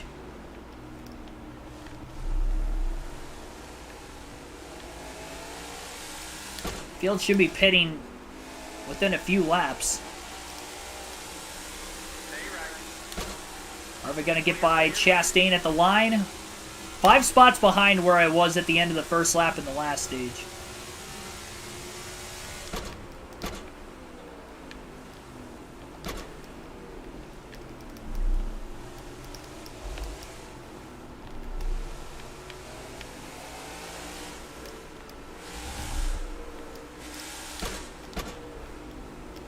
Figured NASCAR YouTubers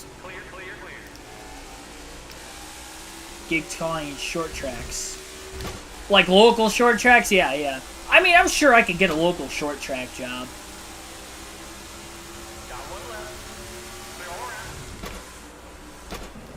Oh, man, barely cleared Chris Buescher.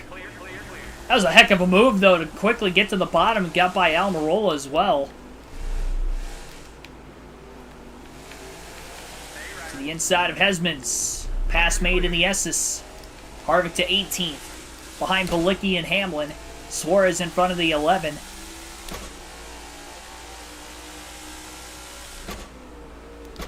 Hamlin up against the wall like Chastain was the last lap. Harvick into turn 12 gets by Bilicki. Chase Elliott will pit from 14th.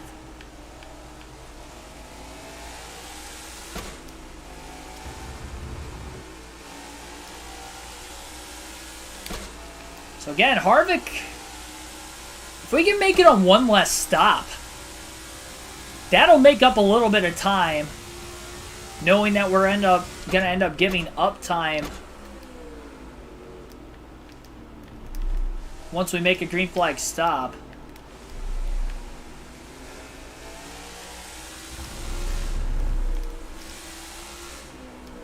Harvick under Hamlin, pass made for 14th.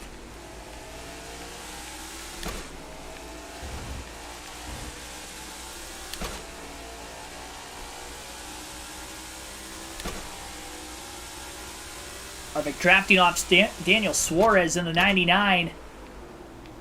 Power move down to the bottom in turn 7. Not quite able to complete the pass. Kind of missed a I didn't miss a shift, I just didn't downshift at all. To second gear.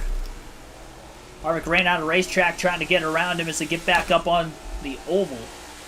No, we got another penalty? Where did I get the penalty? Where did I get the other oh, Jesus. We got another invalidated lap somewhere. When did I get it? You've got to be joking me right now. I mean, we're done. We're going to finish last. Was it turn 1 again? I don't even know. I just looked up at the scoreboard randomly and saw we were in last.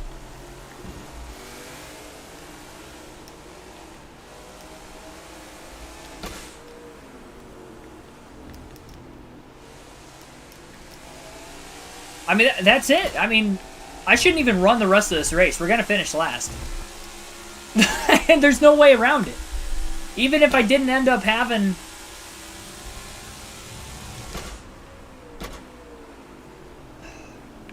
Got one right. Clear, clear. Yeah, Chastain could... I don't understand, man. He can corner cut turn 7 like he did, not get penalized off that restart. And I don't even know. That's the thing. Like, I don't even know where I got the penalty. I don't remember there saying invalidated lap at any point in time in this stage. I don't want to restart. We're already in the final stage. Like, I can't just restart.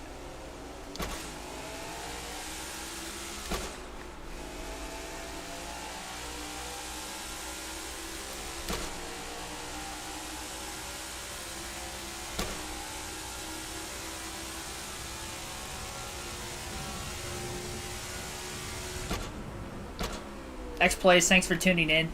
Stay right. All clear.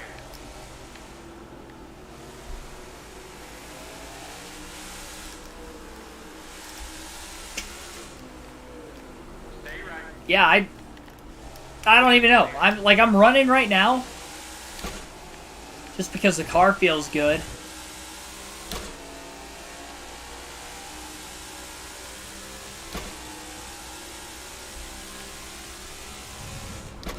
Because we haven't pitted under green yet. Clear all around. Clear all around. Clear all around. Contact with Justin Haley.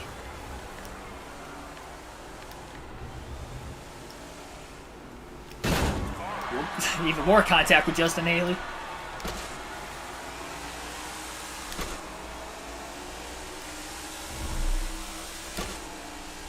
I don't know. I mean, there's no way around it. We're going to finish last. I know I hit the curb in turn 1. I don't remember getting the penalty there, though. This time. Like, I don't even know where...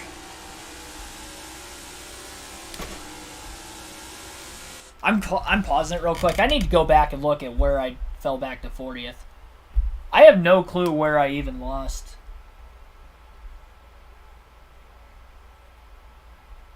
Was in 15th, 14th. Scored 14th on lap, I can't even tell what lap that is. Why is the quality so bad on my replay? Lap 3. Still in 14th.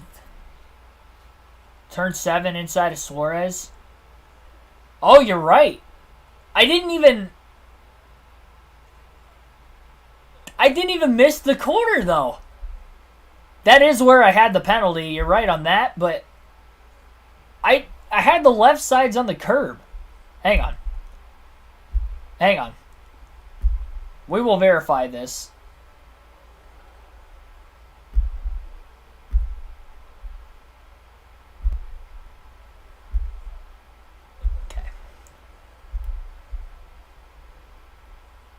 Sorry for the blurriness. I don't know why it's so blurry. I'll try refreshing the page. Alright, this is the replay. Let me refresh the page real quick. See if that helps. That's a little bit better. Okay, let's go back. quality's a little better now.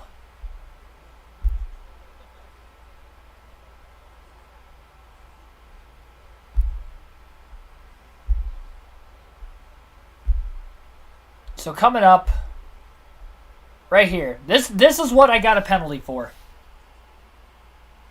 This is what I got a penalty for. Getting to the inside. Does it look like... I mean, we had 2 tires on the curb. Or all 4, really. I don't even think I had 2 below it. I mean, you have to have at least 2 on the curb. I think I had all 4 on it. And we saw Chastain, like, literally 2 laps before this. What the heck happened there? No. Wasn't trying to fast forward. Hang on. Here's what I did.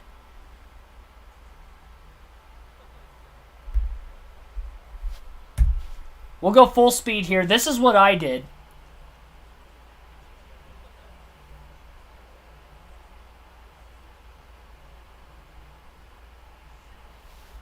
I get penalized a lap for that. 2 laps before me. This is what Chastain did.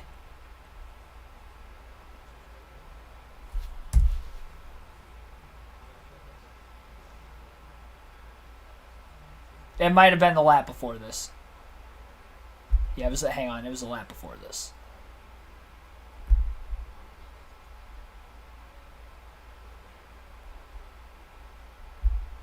This is what Chastain did. Look at Chastain. The same thing. I mean, same thing, a little worse. He passes 3 cars. Look at the scoreboard. He's still in 22nd. Like, there's no consistency with this game. Not to mention, let's go back to the last stage where I got penalized in turn 1.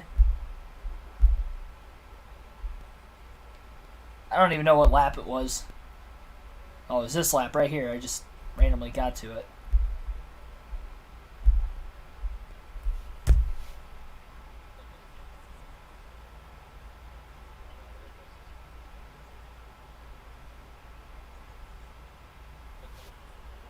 And then this is turn 1. I got penalized for this.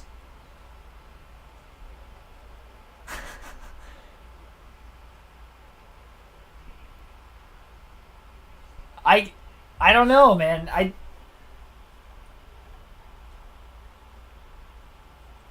don't know. I don't think that's corner cutting, though. Like, if we went below the curb, and even if, like, the left sides were below the curb, I could somewhat understand. But we literally have the right sides on the curb still. Like, if this was actual NASCAR, there wouldn't be a penalty for this. Like, this would not be a penalty in an actual NASCAR race. Look at my eyes. Look at this. The face of astonishment right here. Oh, jeez. Yeah, I mean, that would not be a penalty in actual NASCAR. The fact that Chastain did worse than I did and didn't get penalized for it. There's no consistency with this game. I mean, I don't even want to finish this. I mean, we're just going to end up running in last for like the last 37 laps. And then when I get to my green flag pit stop, my car is going to be like 10 seconds off the pace.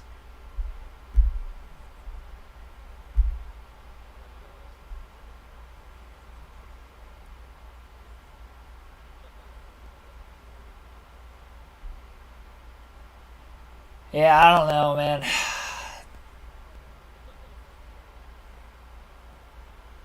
Yeah, the game... I mean, the game definitely thinks it's off, but... It's just sad that, like, the AI can be way worse on a racing line than me. They don't get penalized for it, and I do. And not... I mean, like I said, stop and go I can live with, because that's an actual penalty. We're getting penalized a whole lap for that. Even if you consider it cutting a corner, We're losing a full lap. That's a stop and go is going to cost us like 5 to 10 seconds. A full lap is literally a minute and a half. That's equivalent to as if I cut the corner 9 times. That's how much time we're losing.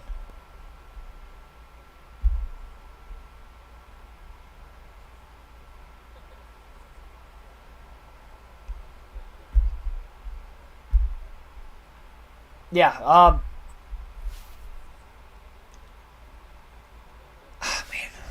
Yeah, I don't know. I'll run this out for now. We'll see where we go. Maybe we get a caution. Maybe we get lucky, we get a yellow. I mean, that's the only thing we can hope for. That would keep us in it. We'd have to get back on the lead lap first and then get a caution. And then I'd have to get a caution before the leaders cross the start-finish line because otherwise I'll get trapped a lap down with a scoring glitch, so it wouldn't matter.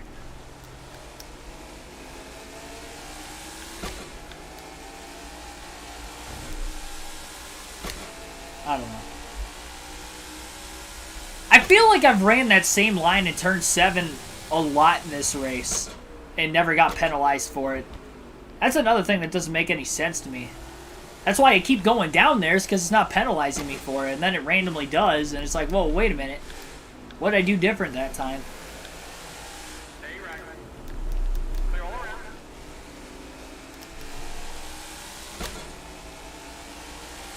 I guarantee I could go through the grass and it wouldn't penalize me.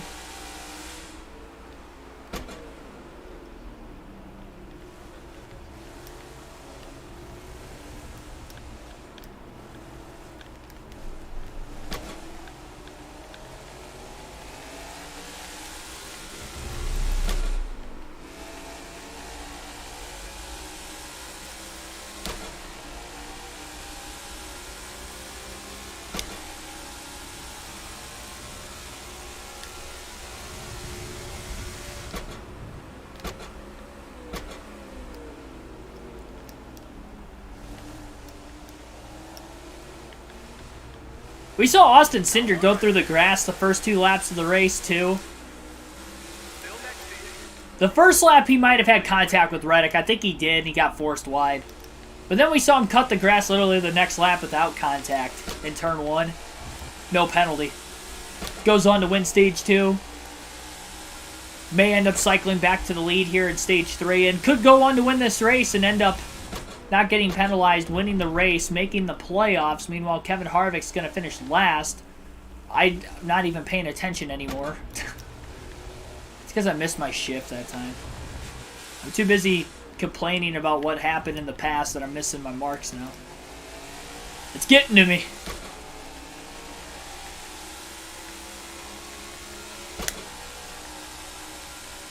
I mean, how could it not, though, at the same time?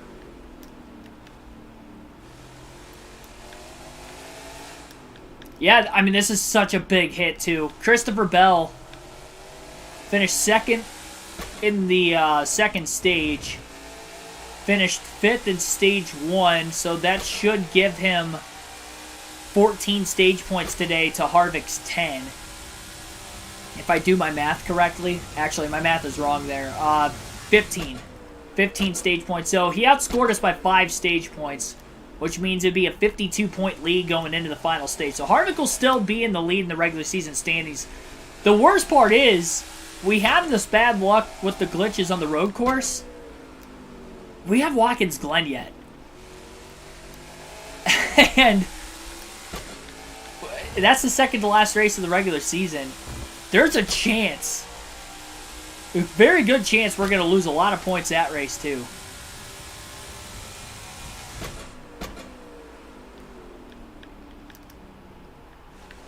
Still in the lead lap? No, I'm a lap down right now. Once Briscoe pits, we'll be back on the lead lap.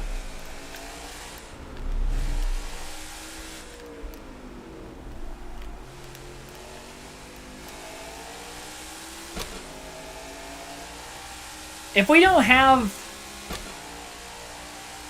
I'm going to run this out until we pit. If for some reason we don't have that glitch where we're going to be extremely loose after making a green flag stop and we're 10 seconds off the pace again, I'll end it there. But if we don't have that, we don't get another invalidated lap for the second half of this race, which we've had 2 of them so far in the first 42 laps, so it's unlikely we'll go the rest of the race without one. But if I do,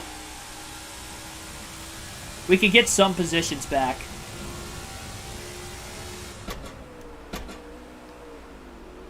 Potentially. I didn't even notice it gave it to me, though, because it didn't say at the top of the screen.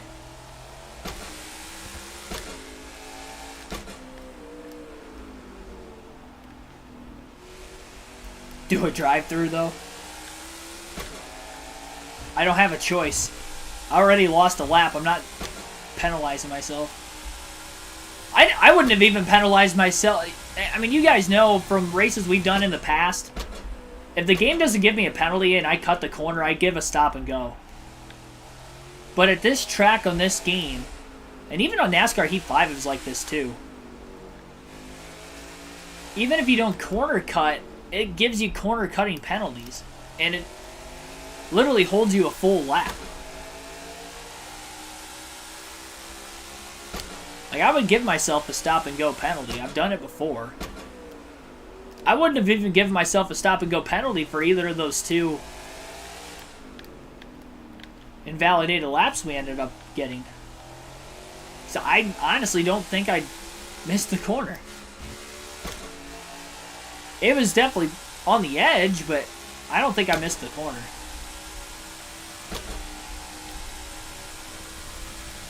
I didn't do a drive-through. I didn't realize that's what you said the first time.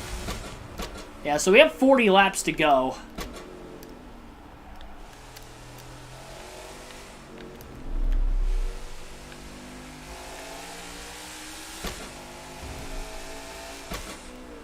Everybody else is going to end up having to pit twice in this stage. Harvick only has to pit once.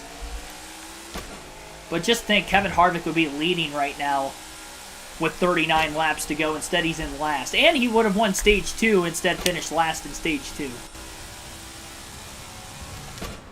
Still waiting on a few other cars to pit. Got some back markers leading the way right now.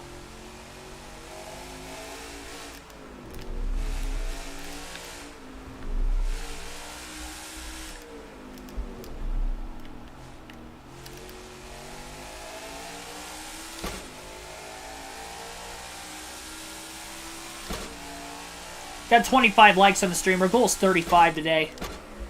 I don't know if we're going to make it to the end of the race, so that might fluctuate our goal potentially. But AJ Allmendinger's in 39. Something happened to him during green flag pit stops. He's lost a lot of time. Wonder if he might have spun like he did in qualifying, though, too. Certainly possible.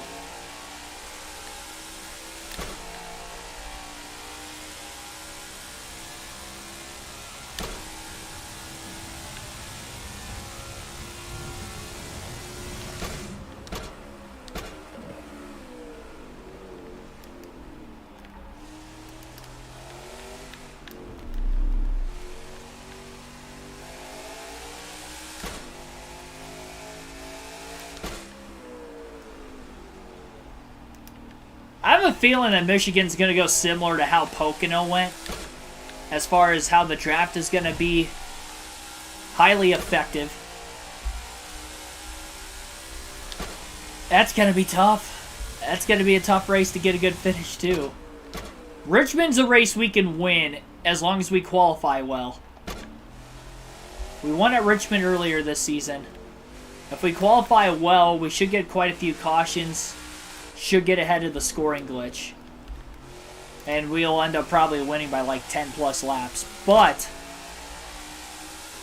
again, I have to qualify well. Otherwise, we're going to lose by a lot. So, if we qualify well there, we can get a win there. But then every other race, it is not going to be easy. Michigan's kind of hit or miss. We haven't raced at Michigan yet, so there is hope there. By the way, Christopher Bell cycled ahead of Cindric through green flag pit stop, so he may go on to win back-to-back races. Garrett Smithley leads now, but I still think he has to pit. If that is the case, Bell will be the leader for the first time today. Car coming out of the pits down to the bottom of the racetrack right now. Every position's a point here for Harvick. He's actually cycled ahead of Timmy Hill, so he's in 39. Whoop-de-doo. Oh, 39th. That makes me feel better.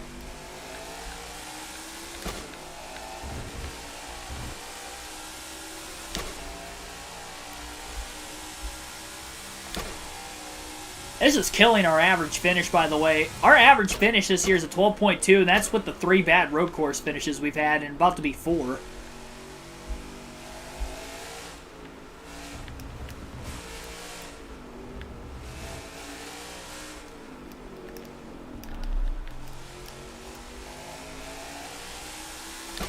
I think Allmendinger was only in 39th because there were still cars that had to pit.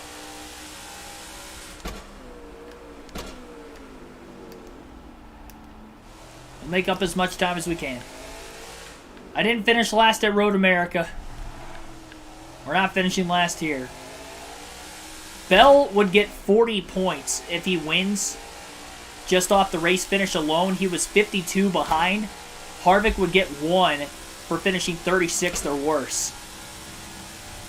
If Bell wins and Harvick finishes 36th or worse today, then Christopher Bell goes from coming into this race 57 points behind the cutoff line to just 11 back with 4 races to go in the regular season, and we've got a race again.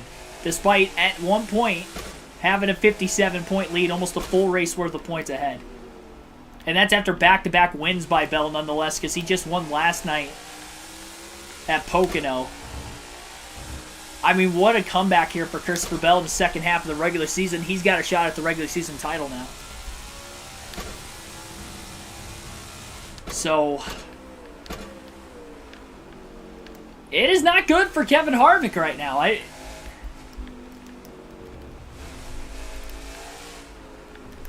just cannot believe how quickly that big lead, literally one race, big lead gone. I don't know what we're going to do in the round of 12. If I don't finish well at Talladega, I have no clue how Texas is going to go in this game because we haven't raced there. Texas is going to be new when we get there. If I don't do well at Talladega, I sure as heck won't do well at the Roval. I'm probably going to get bounced in the round of 12. Unless I win Texas. I have no clue how that track's going to go. It could be good, it could be bad. Talladega's hit or miss. It's super speedway. We've done good on some super speed races. We've done bad. So that's going to be hit or miss as usual anyway. But yeah, if I go into the Roval, even if I'm like 30 points above the cutoff line, there's a chance I get bounced. Knowing that we're probably not going to have a good finish. That scares me. Like right now we have 49 playoff points. I don't think that's enough. Especially when you consider the fact that we have quite a few drivers with multiple wins. I think, what, like 5 or 6 with multiple wins? Like, I'm already only 30 points ahead. There's no way I'm going to be that far ahead. Yeah, that round of 12 scares me. Round of 16 scares me with Darlington. I didn't have a good finish there. I haven't raced at Bristol yet on concrete. Kansas we raced at. I can't remember where I finished. I think I had decent speed there. I think we finished like... No, actually, I think that was the race I finished 22nd. Somewhere around there, 17th. It was like mid-pack. I mean, even the round of 16 is not going to be easy.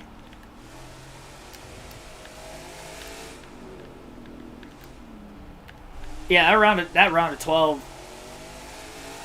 Roval's incredible. Oh, well, that's nice to hear. I mean, I could have expected that, but...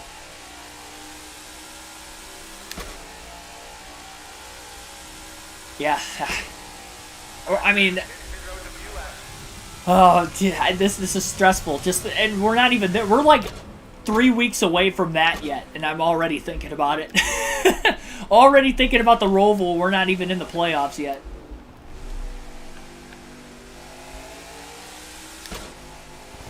Let alone in the round of 12.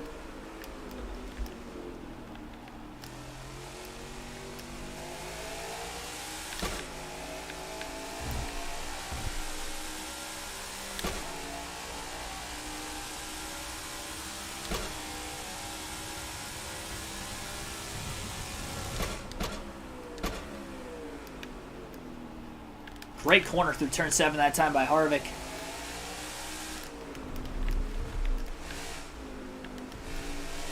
and through the S's. Just been a great lap overall here for the 4.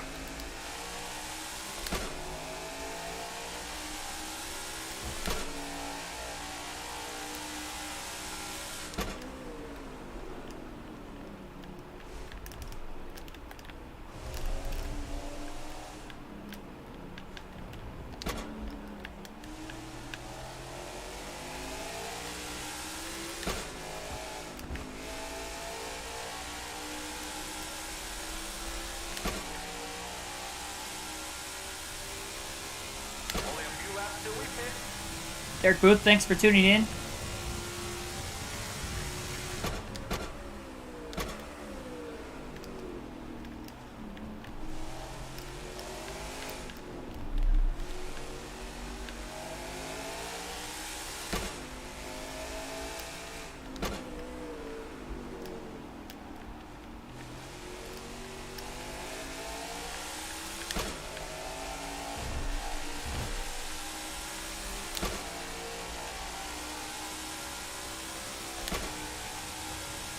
It's illegal to keep...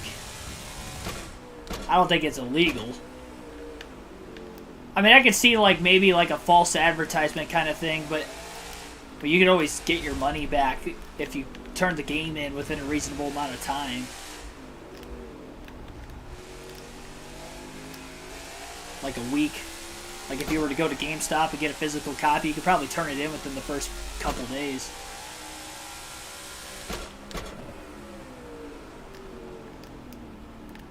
Harvick's got decent pace still, considering he's on older tires. As I say that, I go a bit wide off of turn number 13.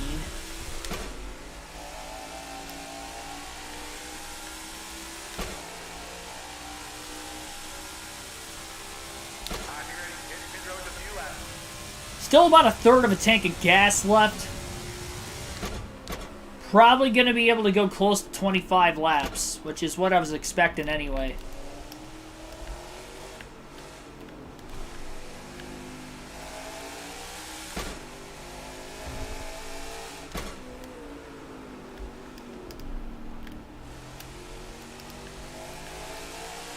Get through those finishing corners a lot better. I think we'll have a chance to get to Bubba.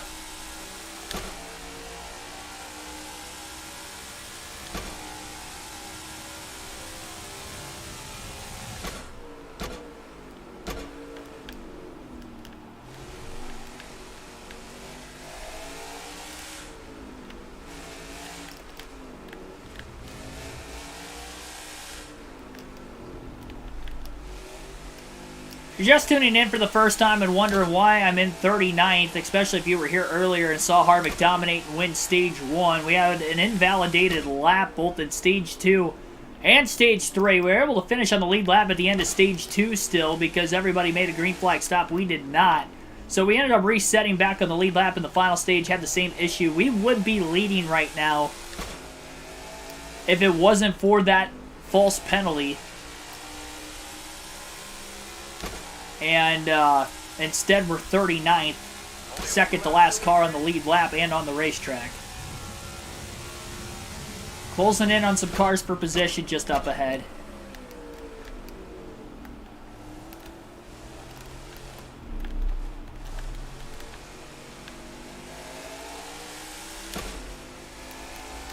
Harvick has a run at Bubba Wallace.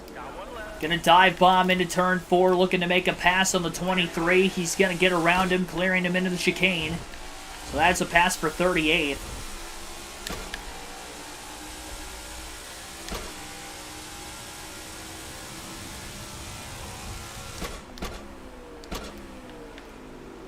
Deep into the braking zone at turn 7, closing the gap on Smithley.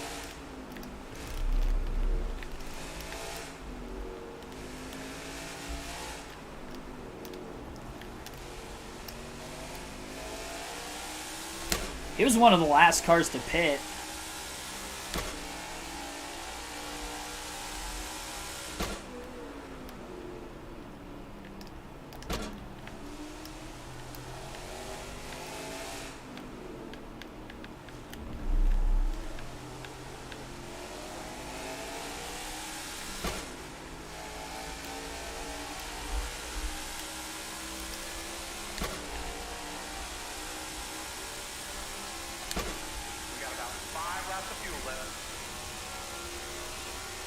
Big run in the draft behind Smithley.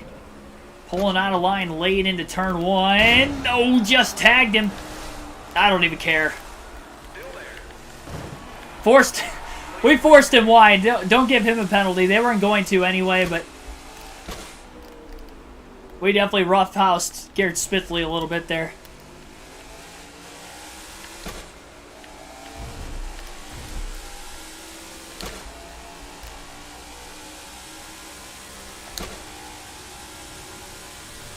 Kind of don't give a crap, though, considering we should be leading. Harvick driving mad right now. Earning his Happy Harvick nickname once again. And it's not for actually being happy.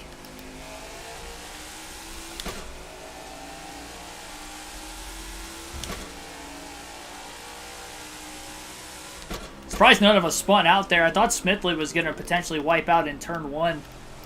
That contact initially took place, especially on his right rear corner panel going into a hard 90 corner.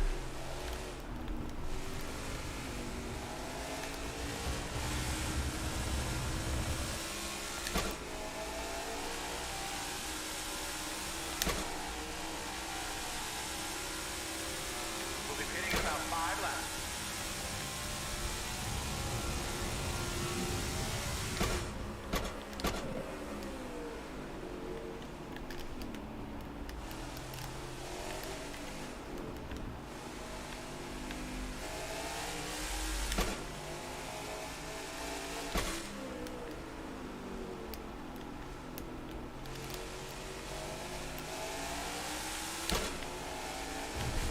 I'm almost considering going fuel only because I know if I do that,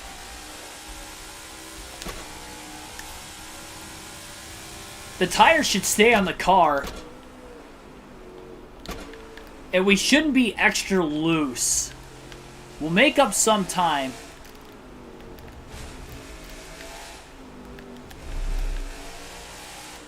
We're not going to make it all the way to the end of the race. We'll be able to get close. I think we'll be able to get to about 10, maybe less laps than that left. If I go fuel only.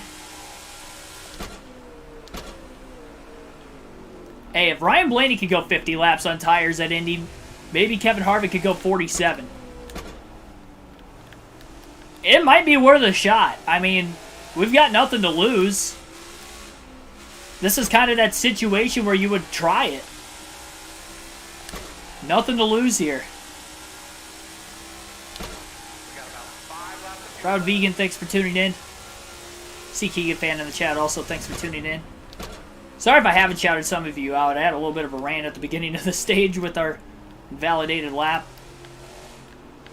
We had quite a few new viewers in at that time. Our goal 35 likes today. We're up to 26, so be sure to hit the like button, subscribe for more daily NASCAR content if you haven't already. And the big thing is if we could get track position. Harvick going to try to get around BJ McLeod here and does. Clears him well before the braking zone in turn 7.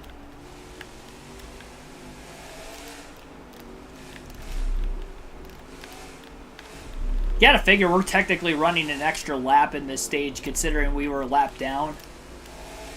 If we finish on the lead lap. I think I'm going fuel only. We're going to run this as far as we can. We're going to go fuel only. We'll make up some positions. We just got to hope that we're not going to lack too much on the speed side of things.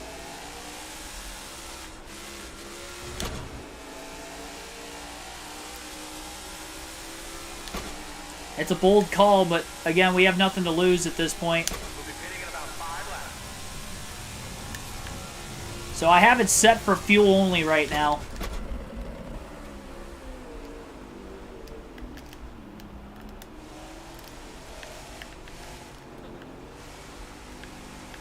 Is there a chance the rest of the field only has to pit once, or are they going to have to pit twice? Still leaning towards the side that most of them are going to have to pit one more time. We know Harvick, rather, will have to pit once. Big run in the draft behind Biffle. Off the chicane, going to go to the outside. Clears him well into turn 7. That's for 33rd. We spun out once in stage 2 and turn 7. Honestly, this final stage, I'd say I've hit my marks probably better in this stage than what I have in any of the other stages so far. We've already gone 22 laps on these tires, which is 2 laps more than we went in stage 2. 7 laps more than we went in stage 1 when we won the stage.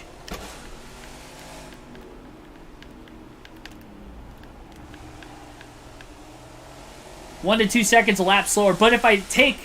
The problem is, if I take tires, assuming we'll end up having that glitch where our rear tires are going to burn off the car, we're going to be 10 seconds slower. So we're actually going to be faster. No tires versus if we took 4, because we won't have to deal with the glitch.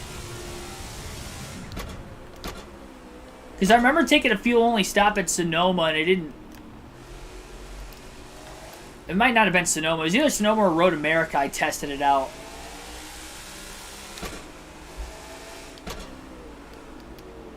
It actually worked.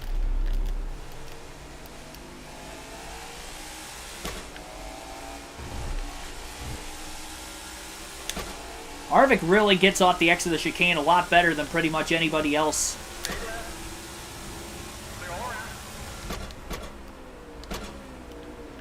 Gets by LaJoy for 31st. A lot of cars per position up for grabs here for Harvick.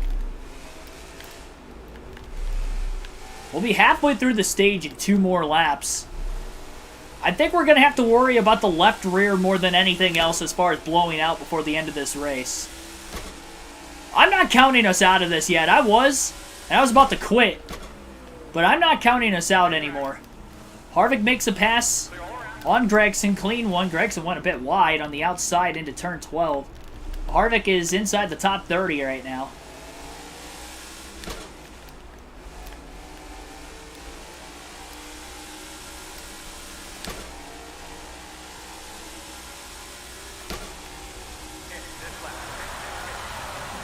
Harvick not going to pit this time by. That's one thing with the fuel side of things, too. We're having to go an extra lap in the stage, so we have to go at least 24 full laps. We're on lap 23? Well, technically 24 for us, so... I mean, the window may open up. I'm still not pitting this time. I don't want to risk it yet. Up to 29th, by the way.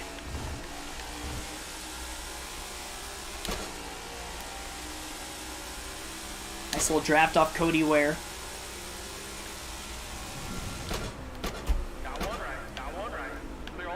Outbreaks him into turn 7. Completes the pass. Keeps it on the racetrack. Allmendinger, who was mid-pack at one point, and even Bilicki, who was in the top 10 in stage 2 at one point, and Ty Dillon. They're in 25th and 26th. I don't know if they've pitted yet. They might have. Tough to say for sure. Harvick staying out again.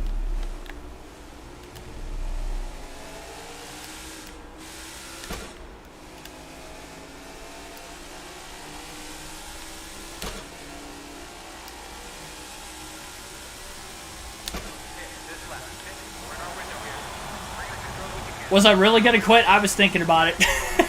I was thinking about just doing a simulated race to get the points. But I didn't want to do that only because Bell's leading.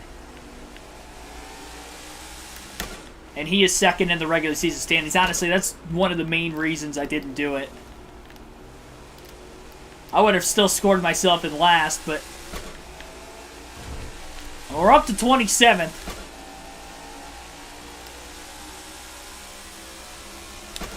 Nice little draft on AJ Allmendinger.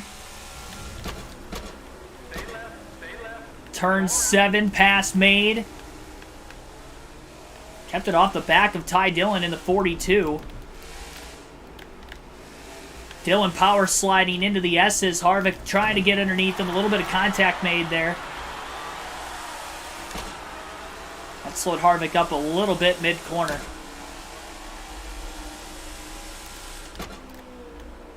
I think that was Balicki that just scraped the wall. Turn 12. Harvick on the inside of Ty Dillon. Dillon still on the... Now that's a corner cut if I've... How does he not get penalized for that? He went through the grass to make turn 13. Got cars in the pits. Harvick's going one more lap. I really hope we can make it. I might have went one lap too far. I wasn't paying enough attention. Harvick going to try to stretch it on fuel for one more lap. Really deep into the braking zone in turn 1 there. Nearly 2.5 mile road course.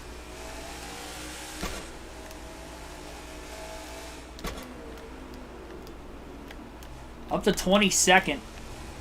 There were a couple cars that have already pitted in front of him. Might be able to cycle in front of a few of them at least. So we're definitely going to make it on fuel by pitting. You just got to make it to pit road. That's the thing.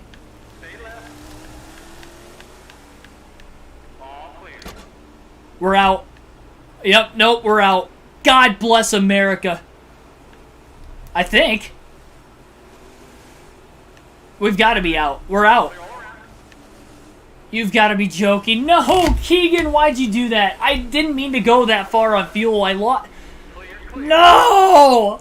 No! There goes Cindric. We were ahead of Cindric. Oh my gosh.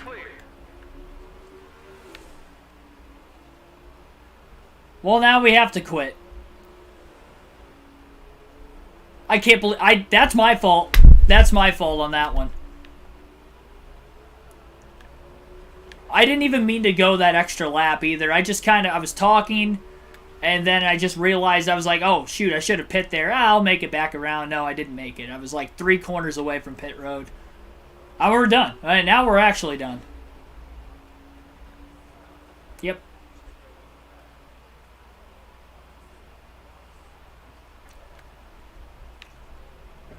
So much for fighting through adversity. I screwed the pooch there. I mean, we'll never know if our tires would have made it. But that's the problem. We'll never know.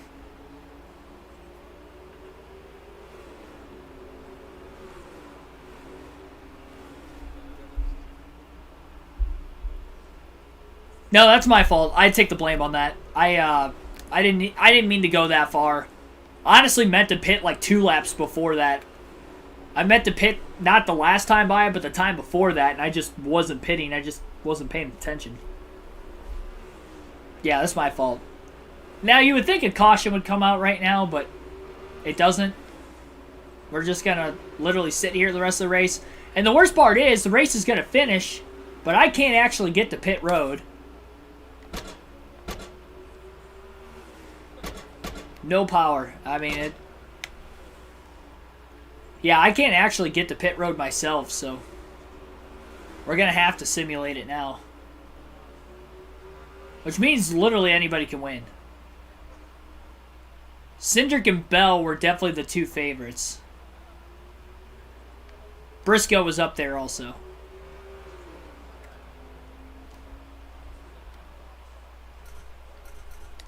That stinks.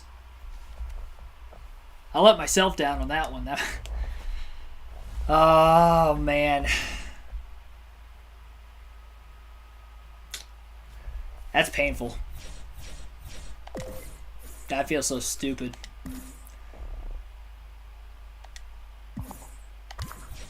Well. We're going to end up finishing last.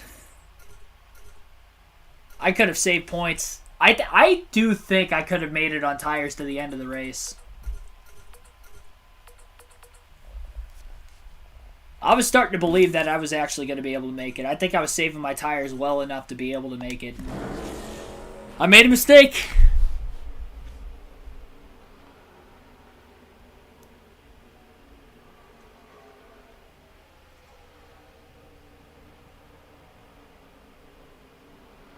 I saw Dark Crypto say, Key, don't choke, like right before I ended up choking. I didn't see that comment till just now. Thanks for tuning in, by the way, Dark Crypto. Oh, man. Well, we're about to find out where Bell's going to finish, who's going to win, how many points is Harvick going to lose to Bell. Wasn't going to lose many to Byron, but actually still might have actually gained points over Byron. Welcome to the Considering where he was, but Speedway. that could I'm change Alex now. Hayden, and today we return to the famed Brickyard for some road course action. All right. I don't know how many laps this is going to be, but we're going to end up finishing last. Ryan Blaney's going to be on the lead here for the start. Cindric's up there, so is Bell, so that's good. It's good that Cindric and Bell are in the top 5 because they should finish there. So we're still going to lose a lot of points to Bell. I kind of feel bad with having to simulate it, but I mean, that's what I get for running out of gas. 2 laps. Looks like an overtime finish.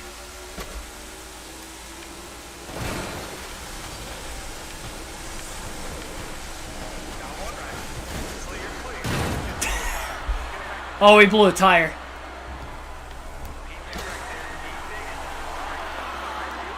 Logano to the lead, by the way. I just felt like doing that on purpose. I like how I didn't get a penalty for anything I just did. But I got a penalty on the track for what I was doing earlier. I'm just going to let these guys go. I got to keep the car rolling or I'm going to get stuck.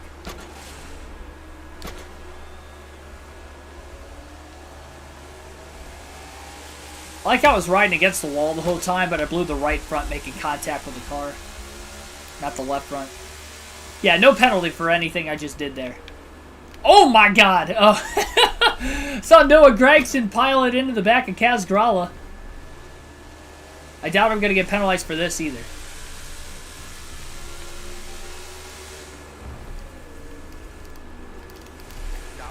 Sorry, Harrison Burton. Yeah, no penalty. If you hit the curb, you get a penalty, but if you go way below it, you don't get penalized.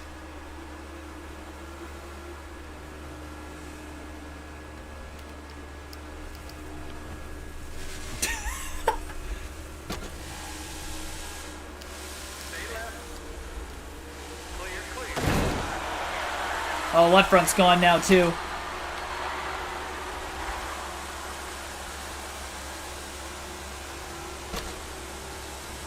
I don't think no, I can't run the oval all the way around. I can't turn the car. Oh, I can't turn it.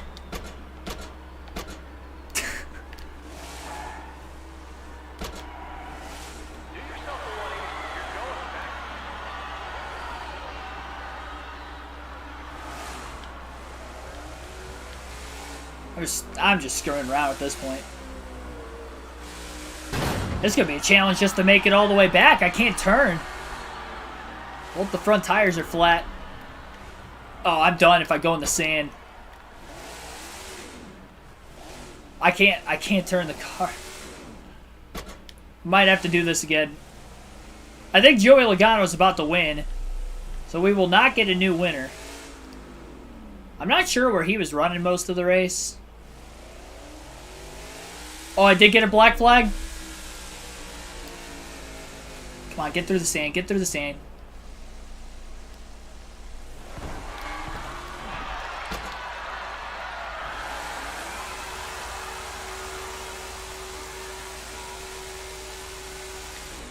This is going to be a challenge just to get back to...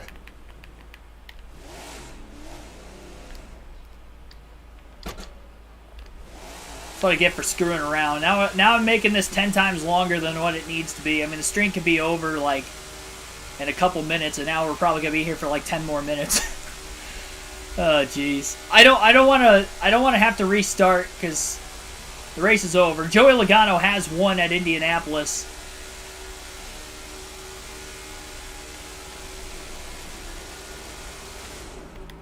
Okay, I'm far enough back.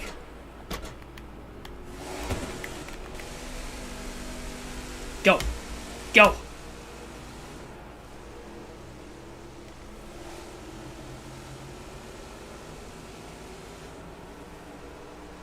Come on. I blow the motor.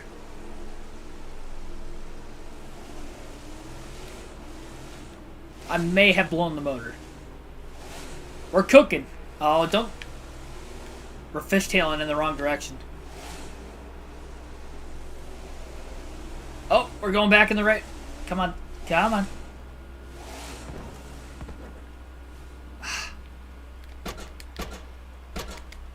We've been here before. Wasn't it Sonoma? On the NASCAR 21 side of things? I think Sonoma had to do the same thing. Come on. Just get to the asphalt. Hey, we got it! I honestly didn't think I was going to get out of there for a second. Okay. You just got to keep the car rolling now. I like how I can maintain speed in a straight line with 2 flat tires. I just can't turn the car. That's the only thing. Fuck, fuck, fuck, fuck, fuck.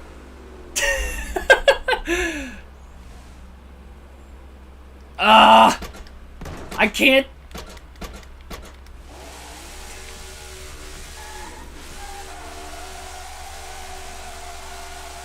You keep going back. That'll give you quality. Oh my god.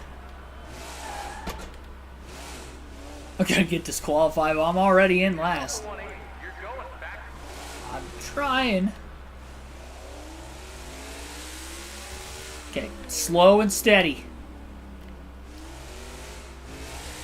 Actually, I might just be able to go in a straight line for now. Okay, now we go slow and steady. If I get to the oval, I think I could just take the oval the rest of the way around.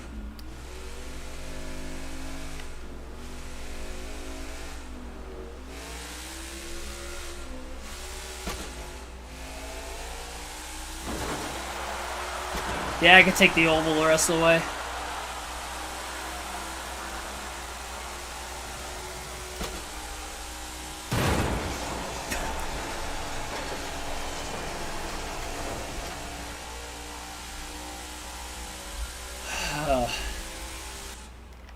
Yay! Oh my gosh. What a stream. Finished 3.5 minutes on the lead lap. 1, 2, 3 finish for Penske. Joey Logano gets the win. Ryan Blaney second. Austin Cindric third. Christopher Bell finishes 5th today. Gets 32 points. Harvick gets 1 for race finish. So I believe, and then he outscored us by 5 in the stages as well. So it'd be, if I do my math correctly, it'd be a difference of 36 points. So we have a 21-point lead over Christopher Bell. It was 57. 57-point difference between first and second, which was Harvick over Bell. From 57, it is now down to 21 points going into Michigan on Friday night. So that's not good, and we still have Watkins Glen left. I don't think I finished better. What are my road course finishes this year? Let me check. Road America, 36. I think that's the best. 39th at Sonoma, 40th at Indy, and 40th at Coda. But I got 19 stage points at Coda. Sonoma, I got 10 stage points. Road America, I got 20. I swept the stages there, and then I got 10 today. So, I mean, we've won at least one stage. We've got stage points, 19 or more stage points in 2 of them. So, we should win at least one stage at Watkins Glen, you would think. By our statistical analysis. Maybe 2. We have Michigan, Richmond, Watkins Glen, Daytona left in the regular season. We have a 22-point lead over Christopher Bell. That's going to be interesting. I believe this is the 3rd win of the year for Joey Logano. It is. So 3 wins now for Logano. He is tied with Bell for the 2nd most wins this year. Bell and Elliott also had 3 wins. So 4 drivers now with 3 or more wins. And this is now going to give Christopher Bell 21... Oh, sorry, not Christopher Bell. Joey Logano is now going to be at 17 playoff points after today with his 3rd win. He has 2 stage wins as well. And we, we have a 12.2 average finish coming into the day with 3 terrible finishes on road courses. That's going to be probably at least above a 13, maybe a 14 now, with 4 bad road course finishes. But outside of the road courses, though, 14th at Pocono, 1st at Loudon, 2nd at Atlanta, 10th at Nashville, 1st at Gateway, 13th in the 600, 9th at Kansas, 23rd at Darlington, 7th at Dover. Talladega was 34th, 1st at Dirt Bristol, 1st at Martinsville, 1st at Richmond, 1st at Atlanta, 1st at Phoenix, 5th at Vegas, 2nd at Auto Club, 17th at Daytona. So if we eliminate the 2 super speedway finishes of Daytona and Talladega, which were 34th and 17th, Atlanta is a mile and a half, but it is a super speedway too. So let's just say we include Atlanta in here. Outside of the traditional super speedways of Daytona, Talladega, and road courses, I think I've only finished outside the top 10 3 times, which would be 14th at Pocono, which is a unique track of its own, 23rd at Darlington, 13th in the 600. I finished 9th or better in every other oval this season.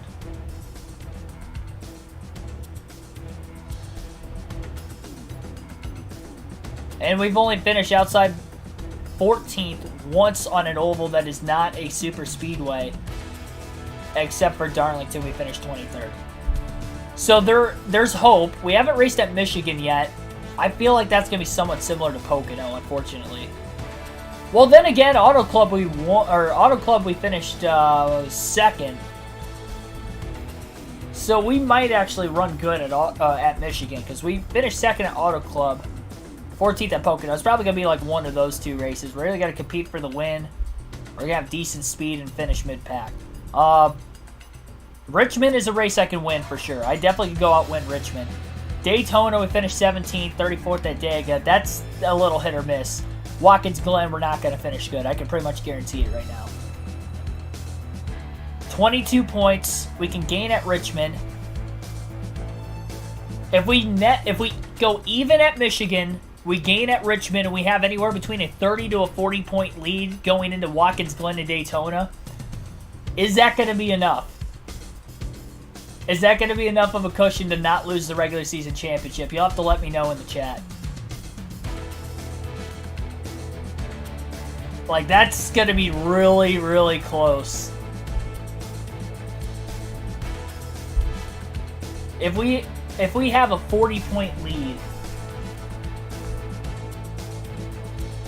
with the we can't have 2 worse types of racetracks to finish the regular season off. Watkins Glen and Daytona. If we have a 40-point lead, we might have enough, because if we have a 40-point lead, I win the first 2 stages at Watkins Glen and then get 1 point for the race finish. He can gain like 20 to 30 points on us there, and then we have a 10 to 20 point lead going into Daytona. Yeah, that might not be enough. I don't know. This is gonna be interesting.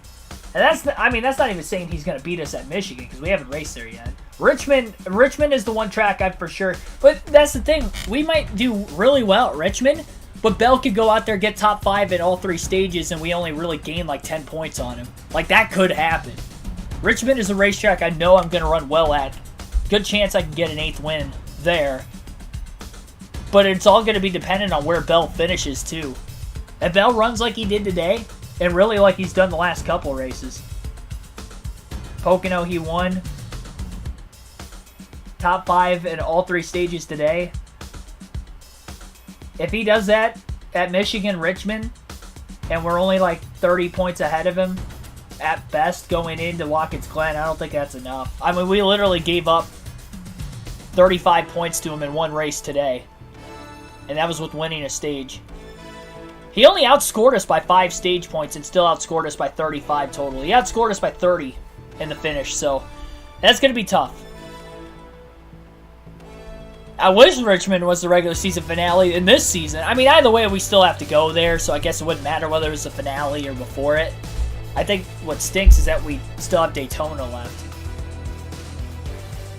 where we would have already gotten it out of the way, so we'd have a better idea of whether we'll be able to hold on or not. It's going to be tough now. It's going to be extremely tough. We'll go through the finishing results. I don't think I've done that yet outside of the top 3. So after Logano, Blaney, and Cindric, Chase Elliott ended up 4th, Christopher Bell 5th, AJ Allmendinger 6th. Ty Dillon, who was in the top 10 all day, did finish 7th, so good run for him.